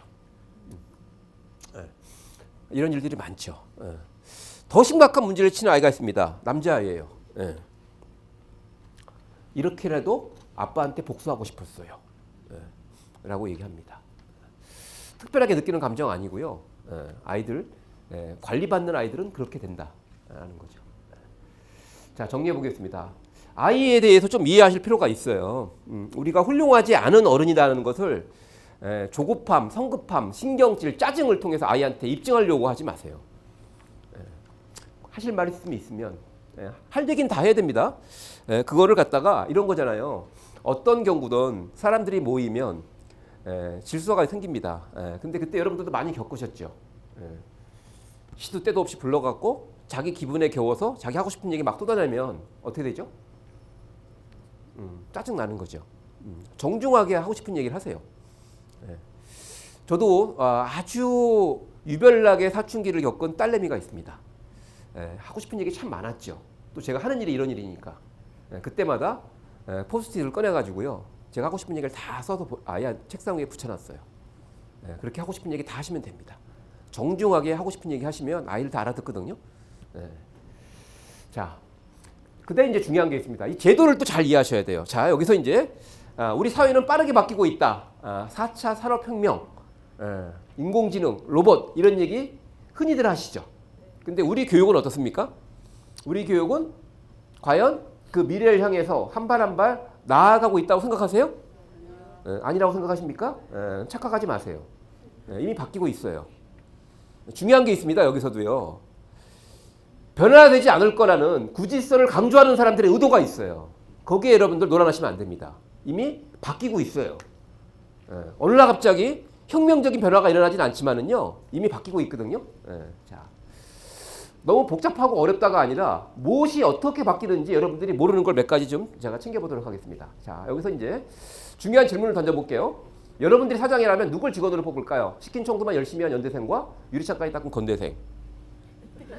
네? 네, 건대생으로 만장일치 통과? 네, 혹시 반대하는 분 계세요? 네, 바뀐 거죠? 바뀐 거잖아요, 지금 여러분들. 자, 그러면 이제 대학도 어떨까요? 자, 여기서 이제 중요한 이제 맥락을 한번 읽어보겠습니다. 자, 여러분들이 왜 건대생을 뽑았죠? 이걸 뭐로 설명할 수 있을까요? 무엇 때문에 건대생을 뽑았다라고 말로 표현할 수 있을까요? 스스로 한다. 되게 중요한 말이 나왔습니다. 스스로 한다. 정말 중요하죠? 스스로 한다. 이걸 갖다가 근데 이 대학 입학 사정관들은요, 이런 단어를 씁니다. 자기 주도성이 있다. 매우 중요한 거죠. 대학에까지 왔는데 교수들을 힘들게 해요. 여러분들 요즘 아이들 성적에 무지하게 예민한 거 아시죠? 여러분들 대학교 다닐 때 성적 관리 좀 하셨습니까? 요즘 아이들 이의 신청 무지하게 많이 하거든요. 그걸 누가 해야 될까요? 이의 신청을 본인이 해야 되죠. 근데 누가 하고 있죠? 그렇죠. 대학에서 왜 자기주도성을 가장 중요한 신입생 선발의 기준으로 삼는지 이해되셨습니까? 이해되셨습니까? 자, 근데 이제 중요한 게 있어요. 말씀드렸죠. 안타깝게도 우리나라는 전 세계에서 사교육이 가장 산업화에 성공한 나라입니다. 시장에서는 그렇게 얘기하면 안 되거든요. 왜? 자기주도성은 팔 수가 없어. 정보가 뭘까요? 아이 내면에 있죠. 할 수가 없어. 어떻게? 그러면서 이제 정보를 만들어냅니다. 뭐냐? 유리창을 닦으면 합격한다라는 정보를 만들어내요. 아시겠습니까? 그게 지금 여러분들 주변에 떠돌고 있는 입시 정보의 99.9%입니다. 아시겠습니까? 그럼 또 어떤 엄마는 또 몇 장 닦아야 됩니까? 그럼 또 물어봐요. 상담하러 가는 거죠. 또 이제 옆에 학원에서는 또 그 얘기는요 다 샜고요. 올해부터는 화장실 청소까지 해야 됩니다. 이렇게 아이들은요 자기의 주도성을 빼앗긴 채 관리에 의해서 유리창을 닦고 화장실 청소를 하고 있습니다. 지금. 대학에서 그런 아이 뽑아줄까요? 천만의 말씀입니다. 자기가 묻고 답하는 지식인 마케팅 변호사들의 답변을 보고 변호사를 정하면 안 되죠. 매도를 매도라 못 쓰는 애널리스트들이 있습니다. 이들의 증권 정보를 가지고 투자하면 어떻게 되죠? 망하는 거죠. 자, 여러분들이 한번 이렇게 생각해 보세요. 누가 갑자기 와서요 어머님한테 돈 1,000만 원만 갖고 오면 금방 1억 만들어줍니다. 이렇게 얘기하면 믿으시겠어요? 안 믿으시겠어요? 안 믿죠. 되게 웃기는 게 있어요. 우리가 사람들이 기본적인 의심이 있거든요. 그렇지 않나요? 근데 중요한 게 교육 분야가 제일 심하다는 생각을 안 하시더라고요. 아니 어떤 아이가 영어를 잘하게 됐어. 그러면 그 아이가 영어를 잘하게 된 이유는 수십 가지 수백 가지로 설명할 수 있죠. 근데 그 아이가 다니는 학원을 보내. 참 이게 뭘로 설명해야 되나요 이거? 자, EBS에 안타깝지만 대학 입시의 진실이라는 다큐멘터리가 있었습니다. 대학 입시의 진실은 누가 알고 있을까요? 오늘 여러분들이 대학을 잘 이해하시는 게 중요합니다. 기업도 달라졌습니다. 대학은 안 달라졌을까요? 그런데 중요한 게 대학 입시의 진실은 누가 알고 있을까요? 누가 제일 정확히 알 수 있을까요? 대학 입시의 진실은. 왜들 이러세요? 대학이 알고 있겠죠. 아닌가요? 누가 알겠어요? 대학이 알겠죠. 근데요, 이 다큐멘터리 6편을 보면 대학 편이 없어요. 놀랍지 않습니까? 도대체 이해할 수 없어요. 자, 두 번째 질문입니다. 대학은 어떤 학생을 선호할까요? 가급적 성적이 우수한 학생, 건강한 공동체에 필요한 학생. 어떤 학생을 선호할까요? 네? 헷갈리시죠? 네? 지금 대학들의 고민을 아셔야 됩니다, 여러분들. 대학들이요. 자, 일단 제가 몇 가지만 말씀드려 볼게요. 의대 교수한테 들은 얘기. 의대 신입생들이 쭉 모였어요. 극최상위권이라는 말을 씁니다. 극최상위권. 0.1% 안에도 또 쉽지 않죠. 그런 아이들이 모였어요. 근데 가만히 보니까 조금 지내보니까 애들이 의술, 인술 여긴 별로 관심이 없고요. 편하게 잘 먹고 잘 사는 데만 관심 있는 애들이 대부분이야. 제대로 교육이 될까 안 될까요? 안 되죠. 자, 사범대로 가보겠습니다. 수업을 하고 있는데 애들 표정을 보니까 관심이 딴 데가 있어. 왜? 임용고시가 정말 어렵거든요, 지금. 그러니까 9급, 7급 공무원 공부하겠대. 절반 이상이 공무원 시험 공부를 합니다. 그러면 그 사범대 교수는 수업 시간에 뭘 해줘야 되죠? 자, 교대로 가보겠습니다. 초등학교 교사가 되겠대. 제일 우수한 아이들 다 모여요. 교사가 되고 싶은 진짜 이유가 뭐니? 훌륭한 교직자가 돼서. 근데 마지막에 쌤이나 디프리 가서 얘기 들어보니까 방학이 길대. 학교 일찍 끝난대. 자, 이렇게 해서 우리가 지금 현재 대학 공동체가 어떻게 됐죠? 여러분들이 꼭 아셔야 될 게 있습니다. 대학은요, 신입생 선발을 그냥 하는 게 아니에요. 고민이 있는 거죠. 지금 현재 입시 제도를 간단하게 정리해 보겠습니다. 자, 크게 보면 이렇게 돼 있거든요. 정시가 있고요. 이제 논술은 올해 끝이니까 수능이죠.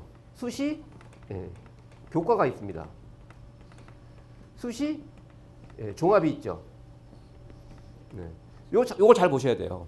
자, 대학은 전형을 설계할 때요, 그냥 막 하는 게 아니에요. 그러니까 대학 입장에서 우리가 이해할 필요가 있습니다. 이게 학원 설명회 같은 데 가시면 그들 입장에서 설명하는 거고요. 그들 이해관계에 여러분들은 뭘까요? 당연히 넘어갈 수밖에 없어요. 자, 대학 입장에서는 자, 일단 여기서 방법이 다르죠. 그러면 공동체 구성의 일종의 다양성이죠. 예. 어떤 특성화 집단을 뽑을까? 일단 정시. 학업 역량이라고 봐도 되겠습니까? 학업 역량이 뛰어나는 아이들. 왜? 수능이라는 유일한 국가고사잖아요. 자, 교과가 있죠. 교과에 대한 불만들이 있죠. 시골에 수능으로 치면 1등급짜리가 한 명도 없는 학교의 전교 1등과 1등급짜리가 정말 많은 학교 전교 1등 어떻게 똑같이 보느냐 이런 불만이 있습니까? 없습니까? 있죠. 근데 제가 뒤에 대학의 분석 데이터를 보여드릴게요. 대학은 그 얘기를 무시해요. 왜? 지금까지 분석을 해보니까 이 집단이 뭘까요? 훨씬 더 대학에 와서 공부를 열심히 해서 바로 성실한 아이들이 학점도 훨씬 더 좋아. 자, 그러면 여기서 이제 이 집단은 어떤 학생을 뽑을까요? 여기서는 학생부 종합. 여기서는 자, 여러분들 주변에 떠도는 얘기를 한번 정리해 보자고요. 어떤 학생이 학교가 정말 자사고야. 그래서 신경을 많이 써갖고 학생부가 두꺼워. 비교 활동 무지하게 많아야죠. 그런 아이 뽑을까요? 두 번째, 어떤 부모가 정말 돈을 많이 써가지고요. 감동적인 자기소개를 써줬어. 그런 아이 뽑을까요? 이런 말도 안 되는 소리를 짓거리고 있는 나라가 대한민국입니다. 그리고 또 그 말을 믿는 나라가 대한민국이에요. 여러분들 두 가지 경우만 보자고요. 그러면 대학은 중요한 게 있죠. 학생부를 보고 뽑았어. 그리고 자기소개를 보고 뽑았어. 그러면 실제로 어떤 아이를 뽑은 거죠? 네, 속된 말로 뻥친 아이를 뽑은 거죠. 맞나요? 네, 그런 아이를 뽑아가지고 여기서 견딜 수 있을까요? 여기서? 무슨 말도 안 되는 소리를 짓거리는지 모르겠어요. 그거는 시장의 논리일 뿐이죠. 맞나요? 그들은 그 효과가 있다라고 주장해야 되죠. 네. 제 얘기가 의심스러우면 제가 그동안 인터뷰했던 기사들을 한번 쭉 보세요. 예, 서울대 입학사정관하고 나눈 얘기를 서울대 입학본부장하고 나눈 얘기를 제가 잠깐 해드리겠습니다. 제가 그런 얘기를 했어요. 예, 공 교수님, 기업체는 정신을 차린 것 같습니다. 예, 이해되시죠? 예, 함부로 뽑았다가는 학벌 못 뽑았다가 어떻게 되죠? 허당이면 속된 말로 골 때리는 거죠. 근데 대학은 지금 어떤지 모르겠습니다. 라는 얘기를 채 마치기도 전에 그분이 뭐라는지 아세요? 박 소장님, 저희가 더 심각합니다. 라고 얘기를 해요. 왜? 지금 이 집단 있죠, 이 집단. 이렇게 두 개의 집단은 어떤 집단으로 구성되어 있을까요? 일단 첫 번째, 협력보다는 경쟁에 능하겠죠. 맞습니까? 인성보다는 뭘까요? 경쟁에 능하겠죠. 맞습니까? 사명가보다는 뭘까요? 개인의 이익에 더 능하겠죠. 그런 집단으로 꽉 차 있죠. 왜? 그런 집단에게 유리한 시험이니까. 아닌가요? 그렇게 해서 대학 공동체가 다 모 대학, 유명한 모 대학의 총장님은요, 사석에서 우리 학교 애들은 그 대학은 우리나라의 명문대학교입니다. 쓰레기로 꽉 차 있다는 얘기를 해요. 매년 교수님들, 특히 나이 드신 교수님들이 뭐라고 얘기하냐면요, 그 학교 교수님들한테 들은 얘기입니다. 뭐라 그러냐면 올해는 또 어떤 괴물들이 나타나서 나를 힘들게 할까. 기본적인 예의가 없대요. 네? 자, 근데 이제 반대로 이쪽은 어떨까요? 제가 예를 하나 들어드리겠습니다. 한 학생이 있습니다. 남학생이 있어요. 근데 이 학생도 여러분들 잘 아셔야 될 게 뭐냐면 지금 부모님들, 그러니까 이 관리를 하는 순간부터 문제는 정말 복잡해지고 어려워집니다. 예? 여러분들이 조금 바쁘기는 해요. 그래서 제가 볼 때에 이 관리의 모델이 사라지려면은요, 세 가지만 없어지면 돼요. 뭘까? 냉장고, 세탁기, 청소기가 없어지면 관리할 수 없어요. 오해하지 마세요. 여러분들 오해하지 마세요. 뭐냐면 우리나라 엄마들이 여러 가지 이유로요, 이게 정말 안타까운 거예요. 예전에 비해서 가사노동에 드는 부담은 많이 줄었죠. 시간적 여유가 생깁니까? 안 생깁니까? 아이들도 적게 낳고. 그렇죠. 이걸 지금 건강하게 우리 사회에 활용할 수 있도록 좋은 사회가 됐어야 되죠. 맞나요? 집에만 있는 거야, 집에만. 그럼 애 관리라도 해야지 뭐. 방법 있습니까?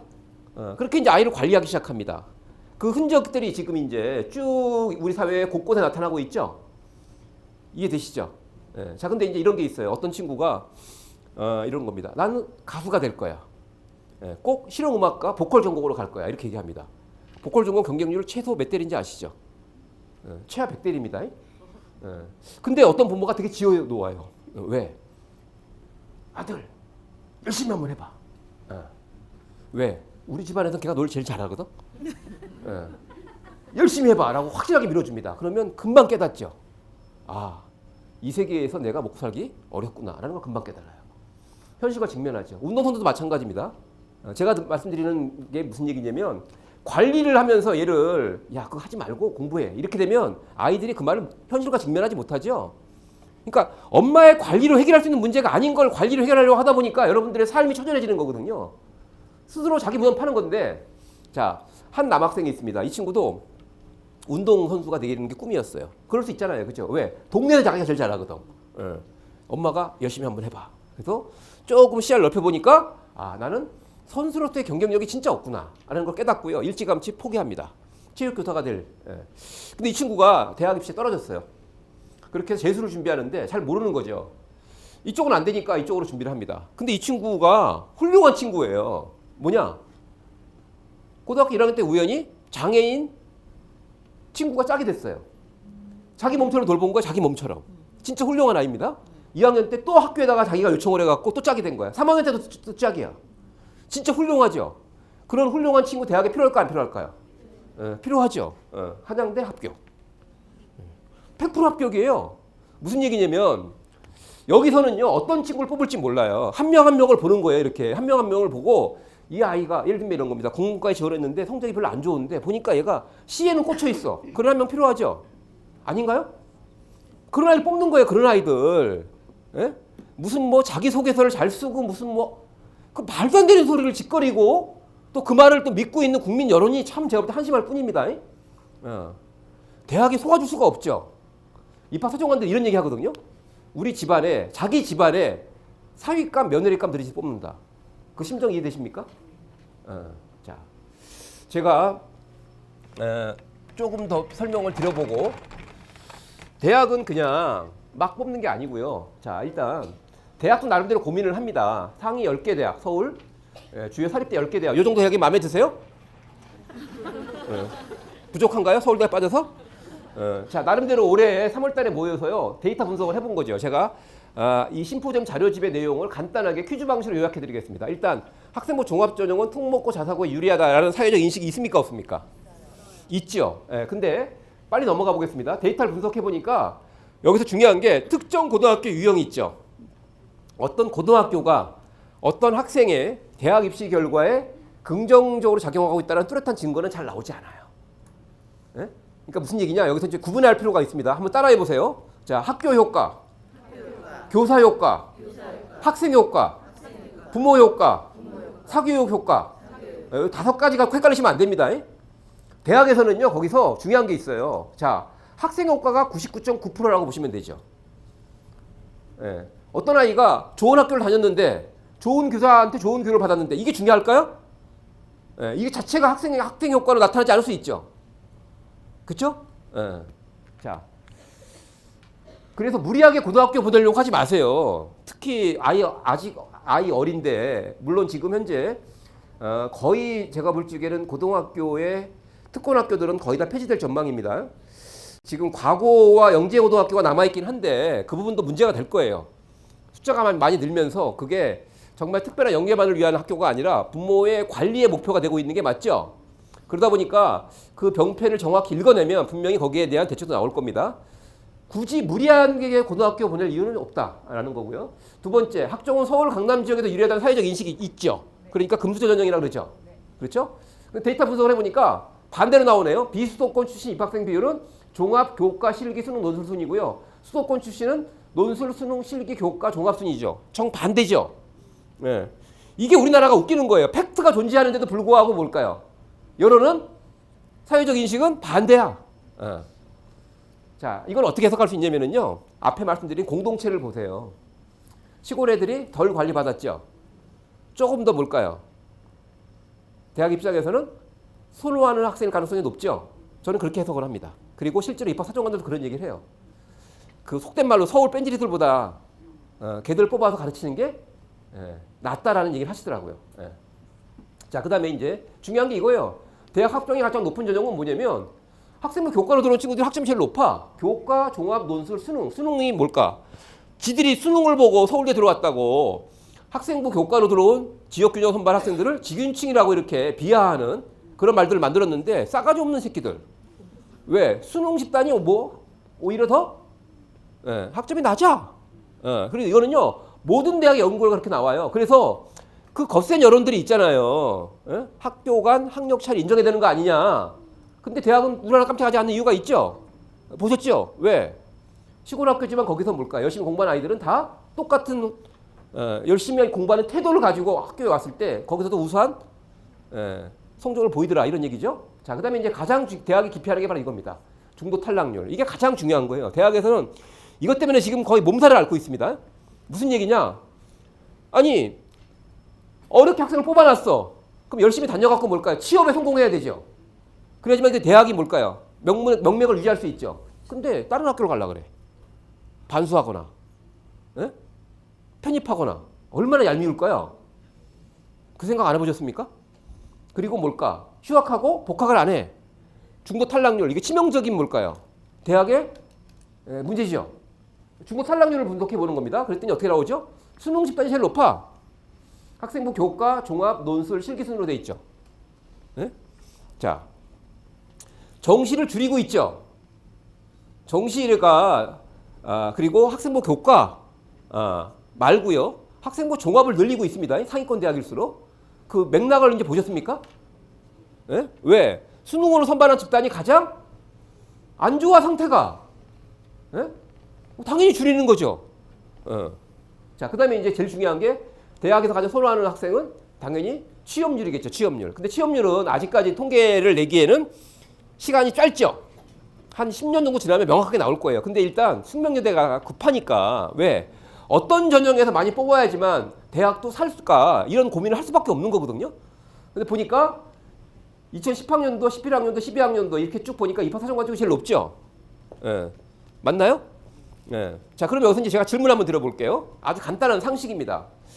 우리나라 대학은요 선발 기능이 극히 취약해요. 미국 대학은 교육 기능과 선발 기능이 같이 발전했거든요. 근데 우리나라는 선발 기능이 없었죠. 왜? 국가가 대신했으니까.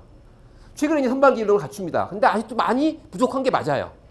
자, 그러면 선발 기능이 매우 취약한 대한민국의 대학들이 대학 입시를 복잡하게 치르고 싶을까요? 아니면 간편하게 치르고 싶을까요? 그렇죠. 그게 대학의 본능이겠죠. 가장 간편한 입시는 정시. 할 일이 없죠. 원서 받고 줄그면 되죠. 학생부 종합. 제가 볼 적에는요. 100배는 어려워요. 정시보다. 근데 왜 굳이 부정적인 여론에도 불구하고 계속 학종을 늘리고 있을까요? 이제 이해되셨습니까? 사람을 보고 뽑지 않으면 안 될 만큼 대학의 공동체가 지금 심각하게 위협을 받고 있다. 이렇게 봐도 될까요? 자, 그러면 이제 중요한 게 건강한 공동체에 필요한 학생을 뽑고 있다. 가급적 성적이 우수한 학생은 소외되고 있느냐? 아니죠. 정시와 학생부 교과는 성적 순으로. 맞습니까? 종합에서는 한 명 한 명을 놓고 뽑는 거예요. 그래서 어떤 학생이 뽑힐지 몰라. 근데 꼭 정보를 만들어내. 유리창 닦으면 합격한다더라. 이런. 본질은 거기에 있지 않습니다. 자, 또 하나 중요한 게 있습니다. 대학은 어떤 학생을 기피할까요? 최근에 아주 상징적인 사건이 있었습니다. 미국 하버드 대학교입니다. 하버드 학원 아니에요. 하버드는 100% 수시입니다. 내년도 입학 예정자, 합격생들이 확정돼 있는 상태에서 두려운 거예요. 왜? 잘 보세요. 대학 공동체 구성을 정말 잘하지 않으면 한 방에 갈 수도 있죠. 만약에 새로 뽑은 신입생 중에 테러리스트가 들어있어. 이거 안 되죠. 어떠니 걸러내야 되죠. 근데 그건 쉽지 않고요. 가장 쉬운 방법은 자, 합격 예정자들의 SNS를 딱 뒤지면 빅데이터 돌려보면은요 금방 나오거든요. 뭐가 나올까요? 성범죄 잠재자들이 나올 수 있죠. 그런 친구들을 출연했습니다. 출연해갖고 10명 이상을 불합격 처분을 했습니다.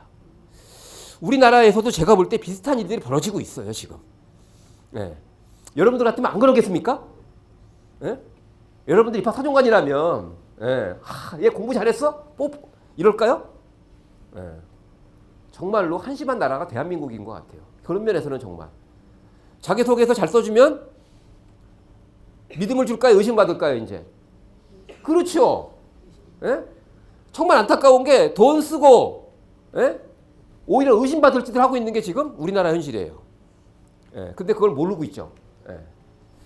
자, 대학은 어떤 학생을 더 선호할까요? 시험 공부만 열심히 한 1등급과 다양한 활동 경험을 한 3등급. 이제 잘 보셔야 됩니다. 성적의 환상에서 벗어날 때가 됐습니다, 우리나라가. 예. 헷갈리시죠? 예. 누굴 더 선호할까요? 갑자기 3등급 쪽으로 이제 관심이 확 가십니까? 그러시면 안 되고요. 여전히 성적 중심에서는 1등급이지만 새로운 전형에서는 이런 거예요. 입학 사정관들이 딱 보면 아, 이놈은 학창 시절에 겨우 학교 공부하느라고 그냥 자기 인생이 없었구나. 이런 느낌을 주는 아이와 성적은 좀 부족하지만 딱 보는 순간 자식이 살아있네? 네? 그 차이라고 보시면 될 것 같습니다. 자, 제가 경희대 자료를 가지고 좀 보여드릴게요. 숫자가 좀 작은데 일단 중요한 게 있습니다.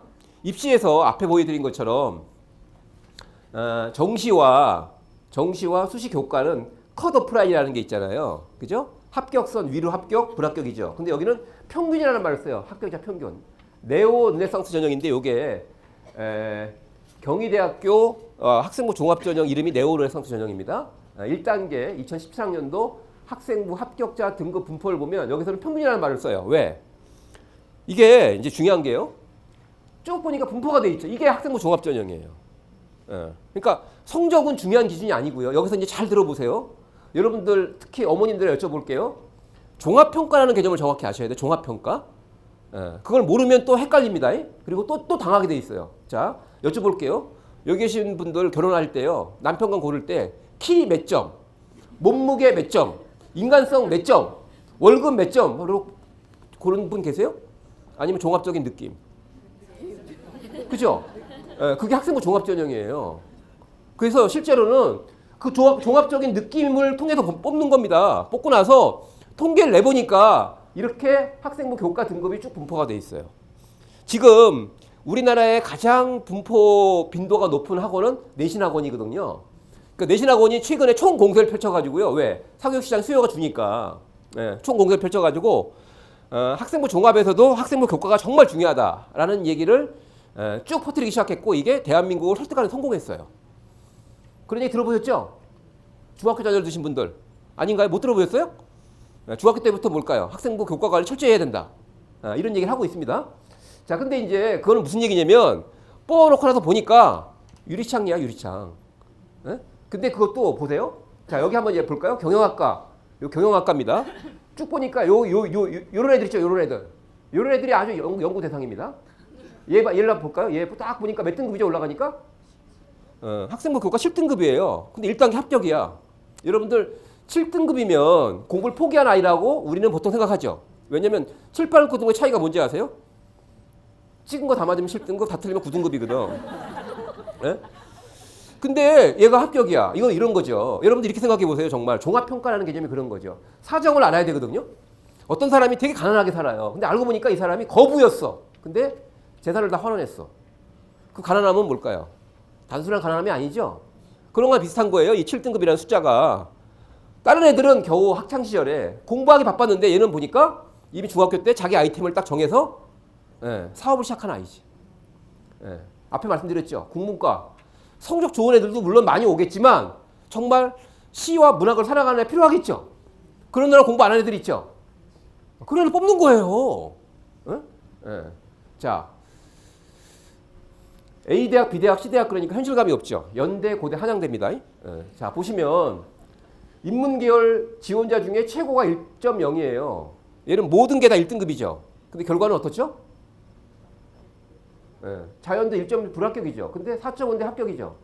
2.5인데 뭘까요? 합격이죠. 이걸 보고 이제 공정하지 않은 전형이래. 불공정하대. 믿을 수 없대. 아니 종합평가인데 말씀드렸잖아요. 성적이 아이들의 삶을 몇 프로 표현할까요, 여러분들? 자, 그래서 깜깜이 전형이 맞습니다. 우리가 여기에 대한 인식을 잘 해야 되는 게 중요하죠. 자, 제가 지금 이제 핵심적인 제도 이해를 말씀드렸는데 입시는 전략이 아니라 학교 생활이다라는 얘기를 정말 강조해요. 누가 하는지 아세요? 입학 사정관들이. 여러분들 아셔야 됩니다. 근데 우리는 또 입시는 전략적으로 준비해야 되는데 이게 바로 시장의 논리고 여러분들은 그 말 때문에 지금 이 고통을 스스로 자초한 겁니다.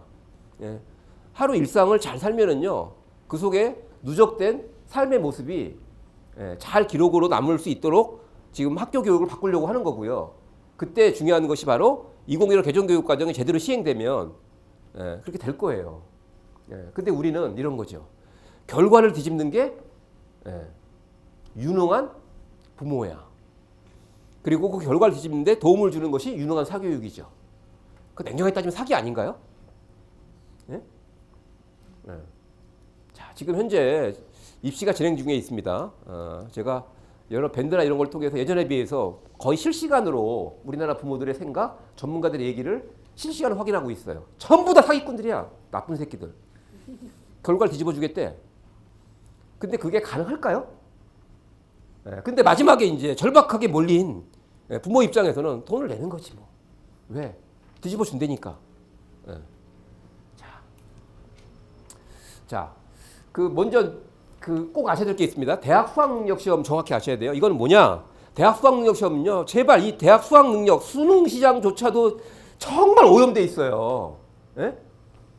대학 수학능력은요. 핵심이 뭐냐? 책을 읽고 이해하는 능력. 읽고 이해하는 능력이 발달된 정도를 평가하는 게 대학 수학능력 시험의 본질적인 목적이에요. 그렇게 문제를 내요. 근데 읽기 능력 자체를 평가하기보다 볼 수가 없죠. 왜? 수십만 명의 학생을 동시에 시험을 봐야 되죠. 그러니까 객관식 오지선다라는 형식을 빌렸지만 그건 기술적인 문제일 뿐이고요. 누가 수능을 잘 보느냐?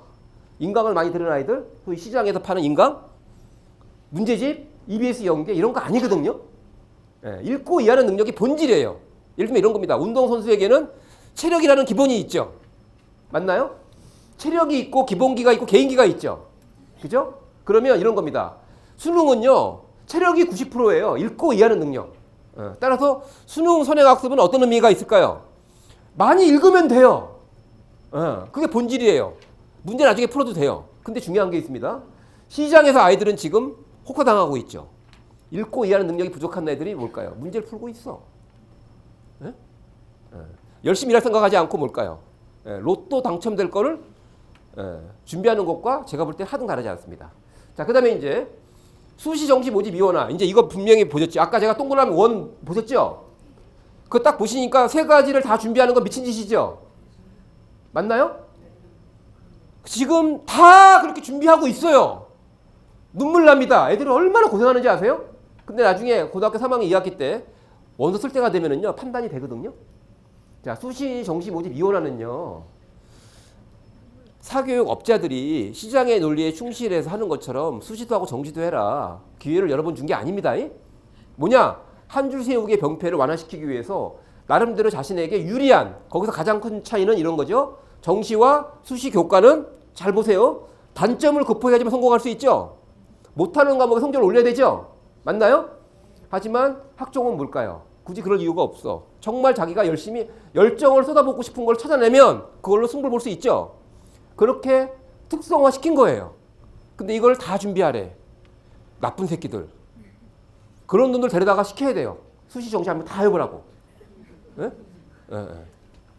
자, 그 다음에 이제 입학 사정관제고 지금 학생부 종합전형인데 이거는 이제 비교과가 핵심이 아닌 거 이제 이해되시죠? 예?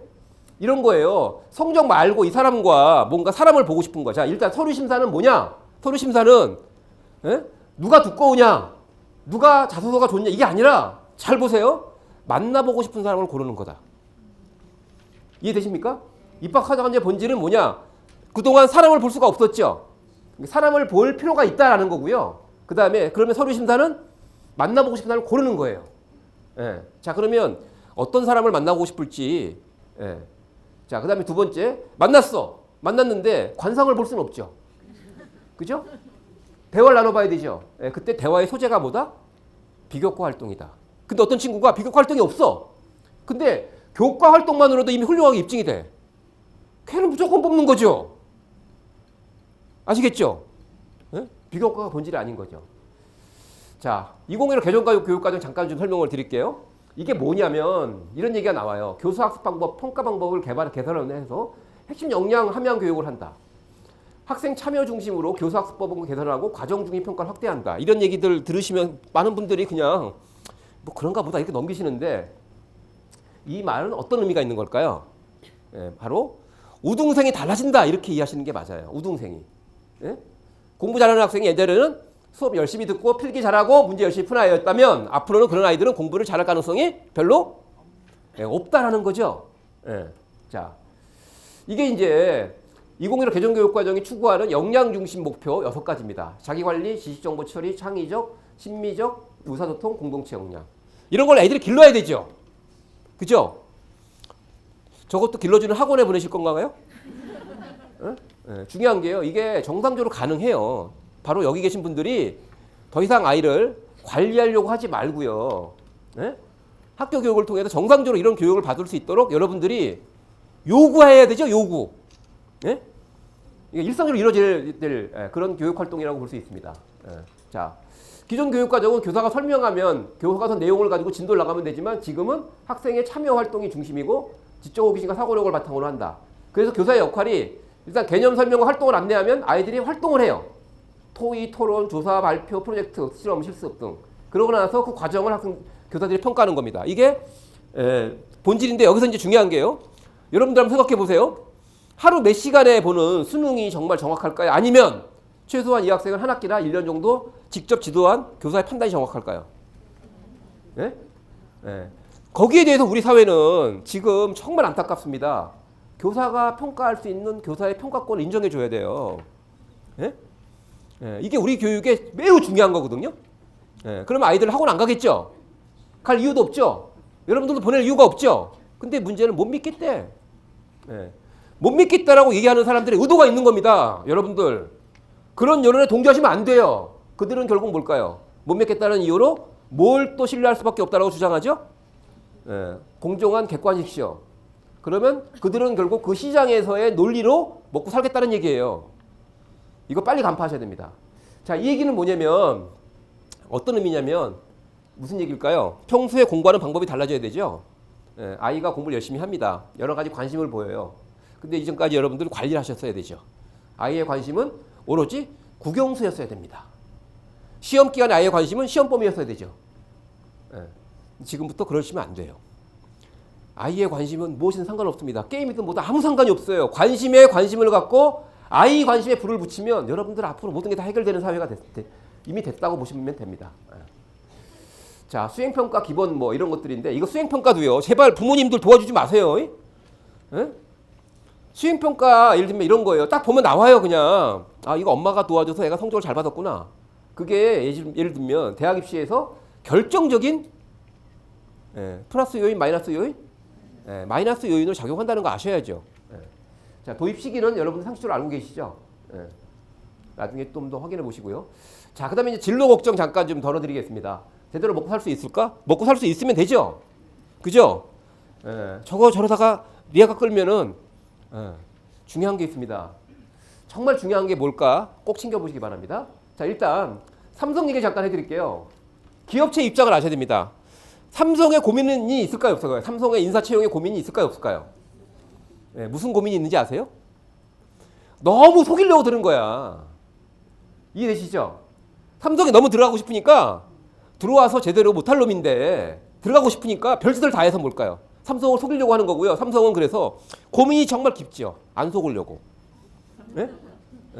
그 정말 속이려고 하는 사람과 안 속으려는 사람한테 전쟁이 벌어지고 있는데 그래서 삼성은요. 오래전에 GSAT라는 삼성 직무적성검사라는 시험을 독자적으로 개발합니다. 비싼 돈을 주고 외국 전문가한테 의뢰해서 안 속으려고. 왜? 기존에 통용되는 자료들이 있죠. 대학 학점, 뭐 스펙 이런 것들은 속기 쉬우니까. 근데 최근에 중요한 게 있습니다. 이걸로도 지금 자꾸 속는 일이 생기는 거야. 왜? 저걸로 뽑아놓는데 애가 삼성은 간단하죠. 성과죠. 성과. 그래서 최근에요. 20년간 입사자 자료를 분석하기 시작했어. 어떻게든 안 속으려고. 그렇게 해서 뭔가 찾아낸 거죠. 자, 그래서 GST 점수는 낮았지만 빅데이터 분석에 높은 점수를 받아 합격한 사례들이 나온다 이런 얘기죠. 근데 되게 재밌는 게 있습니다. 20년간 신입사원 자기소개서를 빅데이터로 분석해 보니까 지나치게 많은 미사여고를 쓴 신입사원들이 입사 후 이런 성과가 평균에 훨씬 못 미쳤다. 이게 뭔가 시사하는 바가 있죠. 뻥친 거죠. 여러분들 지금요. 입시 시장도 그렇고요. 취업 시장도 그렇고 얼마나 오염됐는지 아세요? 합격시켜준다니까. 그냥 근데 결국 그렇게 해서 제가 요만큼이라도 유리해지면 제가 안 말리겠어요. 근데 여러분들 대학 입장과 기업체 입장을 생각하면 명확해지죠. 이 친구의 평소 속된 말로 민낯이 중요한 거죠. 화장빨이 아니라. 맞습니까? 근데 돈 내고 꾸며갖고 온 걸 그대로 인정해주면 어떻게 되죠? 얘하고는 민낯으로 살아야 되는데? 네? 네. 그 핵심을 잘 보셔야 됩니다. 삼성그룹 관계자는 빅데이터 분석은 어떤 준비를 한다고 적합한 결과가 나오는 것은 아니라는 거죠. 이를 의식해서 취업 준비를 할 필요는 없다. 그러니까 이런 거예요. 그러니까 우리나라가 참 취업도 그렇고 입시도 그렇고요. 예를 들면 이런 겁니다. 미국 교육만 하더라도 대학 입시는 자연스럽게 그냥 하는 거예요. 내가 고등학교 생활을 입시를 의식하지 않고요. 그냥 하는 거야. 그냥 대부분의 나라가 다 하고요. 그러고 나서 그 자료를 모아가지고 제출하는 거예요. 그러면 거기에 맞게끔 선발하는 거거든요. 자, 중요한 게 있습니다. 우리나라 7급, 9급 공채 시험 올해 6월 치러진 건데 13만 9천 명이 접수해가지고요. 뽑는 인원은 1613명, 경쟁률 86.2대 1. 자, 그리고 하반기 경찰 공무원 같은 경우는요. 경쟁률 26.6대 1 기록을 했습니다. 이게 지금 이제 우리 현실이죠. 여러분들 혹시 기회 되시면 진짜로 한번 가보세요. 노량진에. 제가 직접 가봤거든요. 제가 이제 비상교육이라는 출판사 아시죠? 거기 연구소장을 하면서 비상교육이 운영하던 학원이 거기 있었어요. 제가 일부러 점심시간에 직원들하고 같이 밥을 먹으러 가는 게 아니라 혼자 가요. 혼자 가서 쭉 돕니다. 그러면서 이제 예를 들면 툭 건드리고 말을 붙여봐요. 그러면서 어디 학교 나왔는지 물어봐요. 그럼 다 여러분들이 간절히 보내고 싶은 학교 이름이 다 나와요. 네? 거기 모인 애들, 후진대학 나온 애들 아예 거기 오지도 않아요. 네. 근데 걔들 지금 뭐 하고 있죠? 네. 등골 브레이커라고 들어보셨죠? 네. 여러분들 스스로가 지금도 등골이 휘고 있는데 등골이 휘면서 등골 브레이커를 만들고 있는 거예요. 네. 자, 근데 기가 막힌 숫자를 공개해 드리겠습니다. 고등학교를 졸업하고요. 대학 및 직업교육을 이수한 25세에서 34세 청년 비율이 한국이 67.1%로 조사 대상국 중 1위예요. 이 얘기는 뭐냐? 아직까지 대한민국 청년들이 건강하다는 지표입니다. 사실 외국에서는 취업을 포기한 일할 생각을 안 하는 청년들이 많아서 문제가 됩니다. 자, 근데 더 기가 막힌 게 있어요. 자, 보세요. 29세 이하 청년층 중에서 직업이 있는 집단, 취업에 성공한 집단과 구직 및 직업훈련 교육에 참여하지 않은 집단, 결국 뭘까요?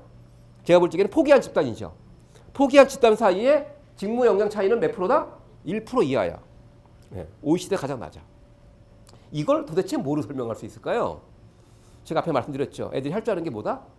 공부밖에 없어. 그러니까 내 처지에 맞게끔 일을 통해서 직무 역량을 개발하겠다, 내 진로를 개척하겠다라는 생각은 아예 하지 않고요. 끊임없이 공부만 하는 거야. 끊임없이. 한 게 공부밖에 없으니까. 그러다가 포기하니까 뭘까요? 준비를 많이 했죠. 자, 앞에 말씀드렸습니다. 자, 따라해보세요. 평판조회. 앞으로는 평판조회가 핵심이고요. 평판조회의 본질은 인성입니다. 자, 볼까요? 인사점 단계 68.9%가 채용이 거의 확정된 상태에서 평판조회 결과 때문에 채용하지 않는 지원자가 있다고 대답했다. 무슨 얘기냐? 확정된 상태야. 서류 심사 오케이, 면접 오케이. 근데 평판조회 결과 딱 와. 예, 별론데요? 그러면 아웃. 예? 자, 평판조회 내용은 뭘까? 인성에 대한 평가 가장 좋고요. 중요하고요. 전 직장 이직 시의 태도, 직장 상사 및 동료와의 불화, 이 전부죠. 예? 제가 말씀드렸죠. 앞으로 여러분들 자녀의 미래의 가장 위협은 뭐다? 싸가지 없는 인간. 그에게 본질은 함께 일하고 싶지 않은 인간. 왜? 인간이 갖고 있는 개인적인 직무 역량은요, 상당 부분 로봇과 인공지능이 대신해 줄 거예요. 그럼 우리가 해야 될 일은 뭐냐? 인간이 해야 될 일은 사람과의 만남에서 발생하는 일이죠. 근데 만나고 싶지 않아, 이 인간. 싸가지 없어. 그런 아이들일수록 지금 현재 공부를 잘할 가능성이 높다. 아시겠습니까? 이 묘한 역설 여러분 푸셔야 됩니다. 자, 인사 담당자의 64.4%가 채용을 결정하지 못한 상태에서 평판조회 결과 때문에 합격시킨 지원자가 있다라고 응답했죠. 뭐냐? 이런 거죠. 서류 통과. 일단 면접에서 확신을 못 가졌어. 근데 평판조회 결과가 좋아. 합격. 자, 여러분들 경력직이죠. 앞으로 신입은 거의 없죠. 맞습니까? 옛날에는 신입으로 출발해서 그 효과가 평생 갔어요. 그러니까 무조건 좋은 대학 보냈어야 되죠. 그걸 우리가 고성장기라고 얘기합니다. 끝났죠. 저성장기예요. 끊임없이 이직을 해야 되죠. 근데 평판조회 결과가 데이터로 남아요. 반드시. 자, 그러면 이제 제가 정리 한번 해보겠습니다. 저는 이렇게 아이를 키우고 있어요, 지금. 저희 큰아들은 28입니다. 지금 일당 13만 원 정도 받는 견습 목수예요. 예. 아무 사는데 지장 없어요. 예.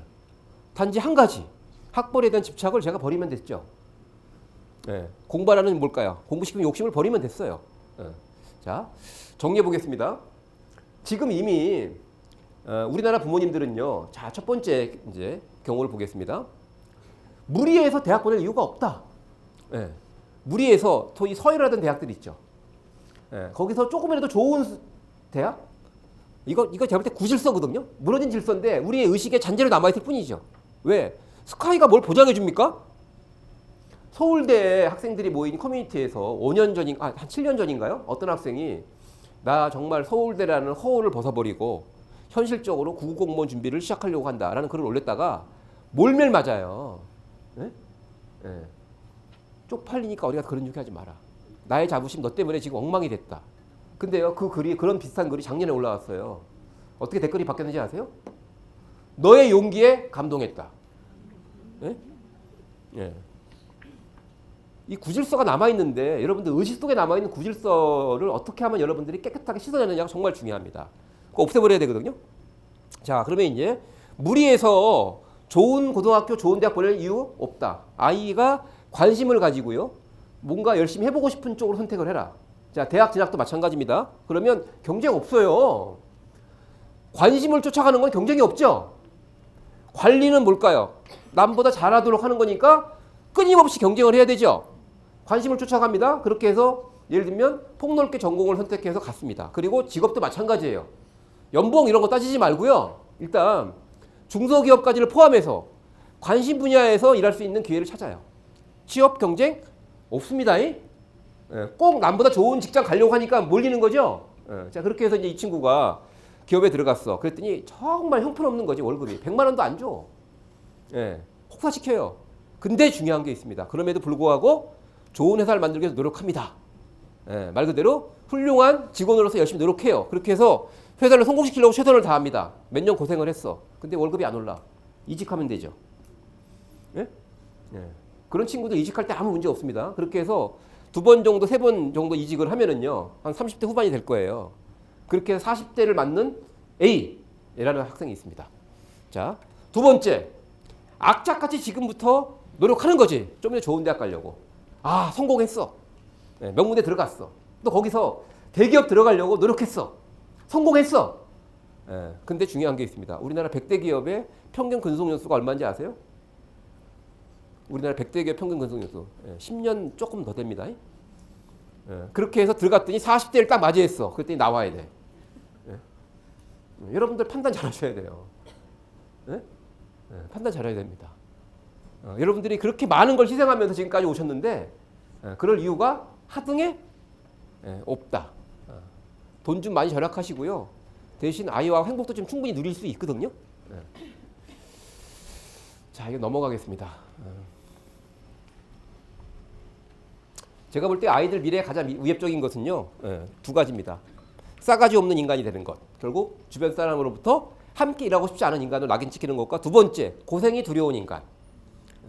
걔들이 다 지금 노량진에 모여서 편하게 그래도 폼나는 직장에서 사회생활을 출발하려고 여러분들의 등골을 빼먹고 있다. 이렇게 정리할 수 있습니다. 자, 진로 걱정 좀 덜어지셨죠? 표정 얼굴도 좀 피세요. 충분히 희망이 있는데. 자, 그 다음에 이제 집안에서 창밖을 내다보다가 이웃집 빨래가 더러운 것을 본 아내가 남편에게 옆집 빨래가 깨끗하지 않네라고 말했다. 매일 아침 이웃집 여자가 빨래 넣는 것을 보면서 아내는 남편에게 이웃집 빨래가 깨끗하지 않은데 아마 빨래하는 방법이 잘못됐거나 세제를 잘못 쓰고 있는 것 같다고 이야기했다. 그런데 어느 날 아침 이웃집 빨래가 깨끗해진 것을 보고 아내는 저 집이 이제야 빨래를 제대로 하네라고 남편에게 말했다. 그러자 아내는 남편은 아내를 쳐다보면서 뭐라 그랬을까요? 예? 우리 집 빨래가 깨끗이 해? 예? 뭐라 그랬을까요? 예?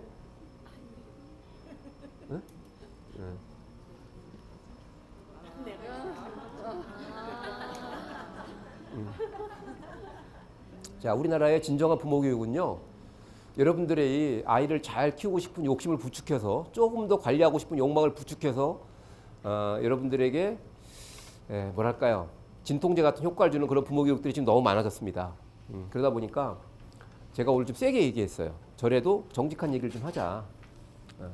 관리를 포기하는 순간 새로운 길이 열립니다. 아이는 여러분들에게 고마운 감정을 느껴야 되고요. 중요한 것은 우리 아이하고 친한데요. 요거 헷갈리시면 안 됩니다. 친숙한 것과 신뢰하는 관계는 다른 거예요. 요즘 아이들이 부모한테 되게 친숙하게 잘 대합니다. 왜 그런지 아세요? 안 그러면 먹고 사는 게 고달픈데? 요즘 애들 가출을 안 하는 거 아시죠? 왜? 가출해봐야 개고생이야. 그러니까 애들끼리 그래요. 야, 적당히 비유 맞춰줘. 적당히 비유 맞추면 살아. 너 집 나가봐야 개고생이야. 자, 이게 바로 관리자와 관리하려고 하는 부모와 관리받는 아이의 영원한 갈등일 수 있습니다. 평생 가고요. 여러분들 마지막으로 여쭤보겠습니다. 앞으로 100세 시대 오래 사셔야 될 거 아닙니까? 아이들은 몇 명 없고요. 나중에 노후, 어떤 노후가 행복한 노후일까요? 행복에 관한 많은 연구 결과를 제가 정리를 해봤습니다. 그랬더니 결국은 의미 있는 일을 계속하는 것, 그리고 중요한 게 의미 있는 관계가 유지되는 것이 가장 중요하더라고요. 근데 거기서 외국 연구에 제가 문제 제기를 합니다. 뭐냐? 그 의미 있는 관계 중에 가족이 빠졌더라고요. 그건 뭐냐? 서구 사회는 이미 가족이 붕괴됐기 때문입니다. 아마 아직까지 여러분들이 살아계시는 동안 여러분들 삶의 행복에 가장 큰 영향을 미치는 것은 누굴까요? 가족이겠죠? 그러면 이런 생각을 해보세요. 관리를 빨리 포기하고요. 지금부터 아이와 함께 잘 지내는 법을 여러분들 연습하셔야 됩니다. 그렇게 해서 나이 들었을 때도 이런 거죠. 우리 엄마, 아빠 고마워. 저는 이렇게 얘기합니다. 노후 대비는 아이와의 추억을 하는 것이다. 늘 추억이 가득한 그런 아이가 어떻게 자신의 추억인 그런 노인 하지만 부모에게 외면할 수 있을까요? 내 마음속에 살아있는 추억인데. 노후를 돈으로 하지 마세요.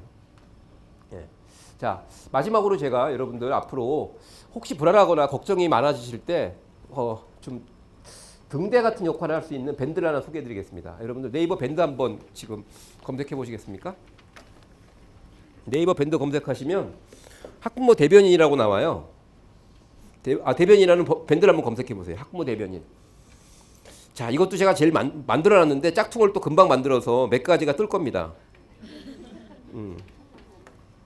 근데 제일 위에 거 있죠? 내 편이 생겼다 학부모 대변인. 찾으셨습니까? 거기 들어오시면 누가 첫 번째 글을 잠깐 남겨놨는데 그 두 번째 글을 한번 보실래요?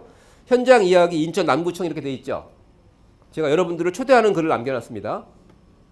거기 그래서 지금 거기 제가 숙제를 내놨거든요. 그래서 오늘 숙제를 하시고 집에 가실 수 있습니다. 제가 나가실 때 숙제 검사 다 할 거고요. 자, 숙제 간단하게 여러분들이 지금 오늘 강의에서 꼭 기억해야 할 한마디, 실천하고 싶은 것, 인사와 격려, 지지의 말씀 댓글로 지금 적어보세요. 지금 적어보시면서 자, 혹시 궁금하신 거 질문 주시면 제가 성심성의껏 답변을 드리도록 하겠습니다. 제가 조금 말이 빨랐나요? 네. 미리 말씀하시지.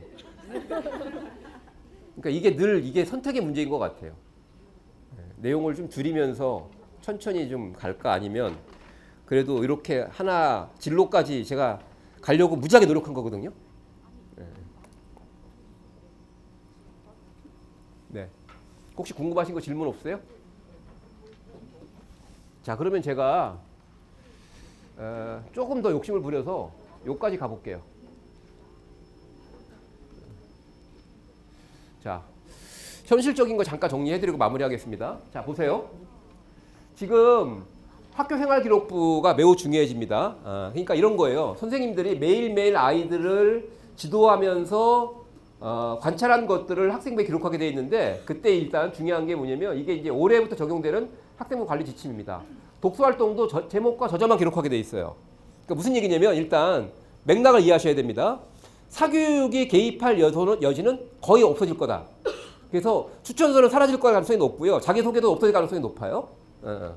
자, 근데 이제 문제가 뭐냐면 교과학습 발달 상황과 행동 특성 및 종합 의견이 가장 중요한 아이들의 성적 외의 자료가 될 겁니다.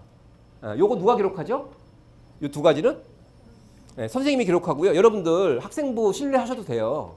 왜냐면은요, 일단 기본적인 사실을 한 가지 아셔야 될 게 뭐냐면, 한 학생의 학생부에 교사 몇 명의 기록이 남을까요? 한 학생의 학생부에. 한 고등학교 학생부에 예, 최소한 20명이 넘죠. 그렇죠. 그래서 중요한 게 뭐냐면 이 친구가 정말로 매사 적극적이고 창의적이야. 그러면 몇 명의 교사에게 그런 기록이 남게 돼 있어요. 근데 어떤 교사가 특별하게 이 친구에게만 좋은 표현을 써주잖아요. 그러면 그 교사의 기록밖에 그런 표현이 안 나와요. 그러면 입학사정관들이 보면 대충 다 알아요. 예, 그리고 예를 들면 컨트롤 C, 컨트롤 V라는 얘기 들어보셨죠? 예, 그것도요 전혀 문제 안 됩니다. 왜? 그런 학교는 다 감안해서 봐요. 그 다음에 이제 셀프 자소서라는 것도 있습니다. 셀프 학생부라는 것도 있어요. 셀프 학생부. 왜? 이거를 교과학습 발달 상황을 자기가 써갖고 학교에다 내는 거야. 예? 엄청 잘 써서 내겠죠. 그러면 대학 고등학교에서 거의 복사해서 붙여줘요. 그냥 이렇게. 그거 입학 사정관들이 속으면 좋은데 그 셀프 학생부를 확인하는데 5초면 돼요. 5초. 예. 금방 보면 알아요. 무슨 얘기냐면 셀프 학생부는요. 내용이 길고요. 일단 표현이 비슷해요. 교사가 다른데 표현이 비슷하다는 얘기는 뭘까요? 학생이 쓴 거죠. 금방 구분돼요. 그러면 오히려 더 유리한 게 아니라 불리하게 작용한다라는 거고요. 자, 근데 이제 정리해 보겠습니다. 학생부 종합평가의 변화인데요. 일단 종합평가에서 비교과라는 말이 나오기 시작했죠. 근데 초창기 얘기를 한번 보겠습니다. 옛날에는 이 비교과를 점수화했어요. 그래서 봉사활동 몇 시간까지. 근데 지금도 그런 얘기 하시는 분이 계시더라고요. 지금은 그런 거 아니에요. 그 다음에 두 번째, 입학사정관제 지금이 아니죠. 이전인데 이전에는 교과 성적 70, 비교과 30 이렇게 구분했어요. 이렇게.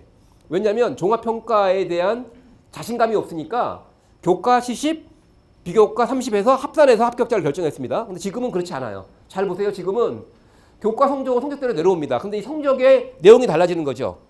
지필평가가 아니라 다양한 수행평가와 과정평가 결과가 나올 가능성이 높고요. 그 다음에 또 하나 중요한 게 있습니다. 교과 성적이 교과 활동으로 내려와요. 뭐냐? 예전에는 선생님의 칠판 수업과 아이들은 필기와 시험 문제 풀이가 전부였는데 지금은 다양한 활동들을 전개하죠.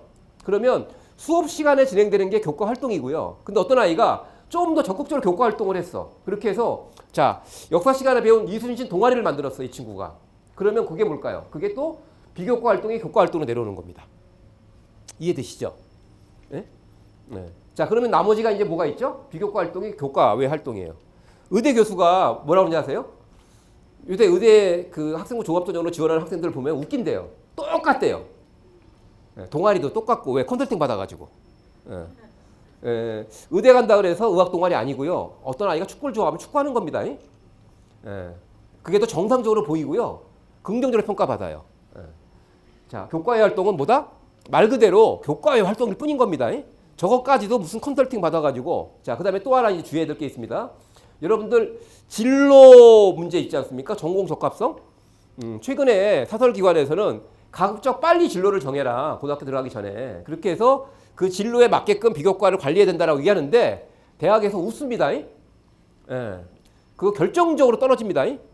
이미 한양대부터 시작해 상당히 많은 대학에서 현실을 인정하기 시작했어요. 여러분들 생각할 때 우리나라 현실에서 초중고등학교를 다니면서 이 아이가 자신의 진로에 대한 뚜렷한 판단을 할 수 있을까요? 없을까요? 없지요. 억지 부리지 말라는 거야.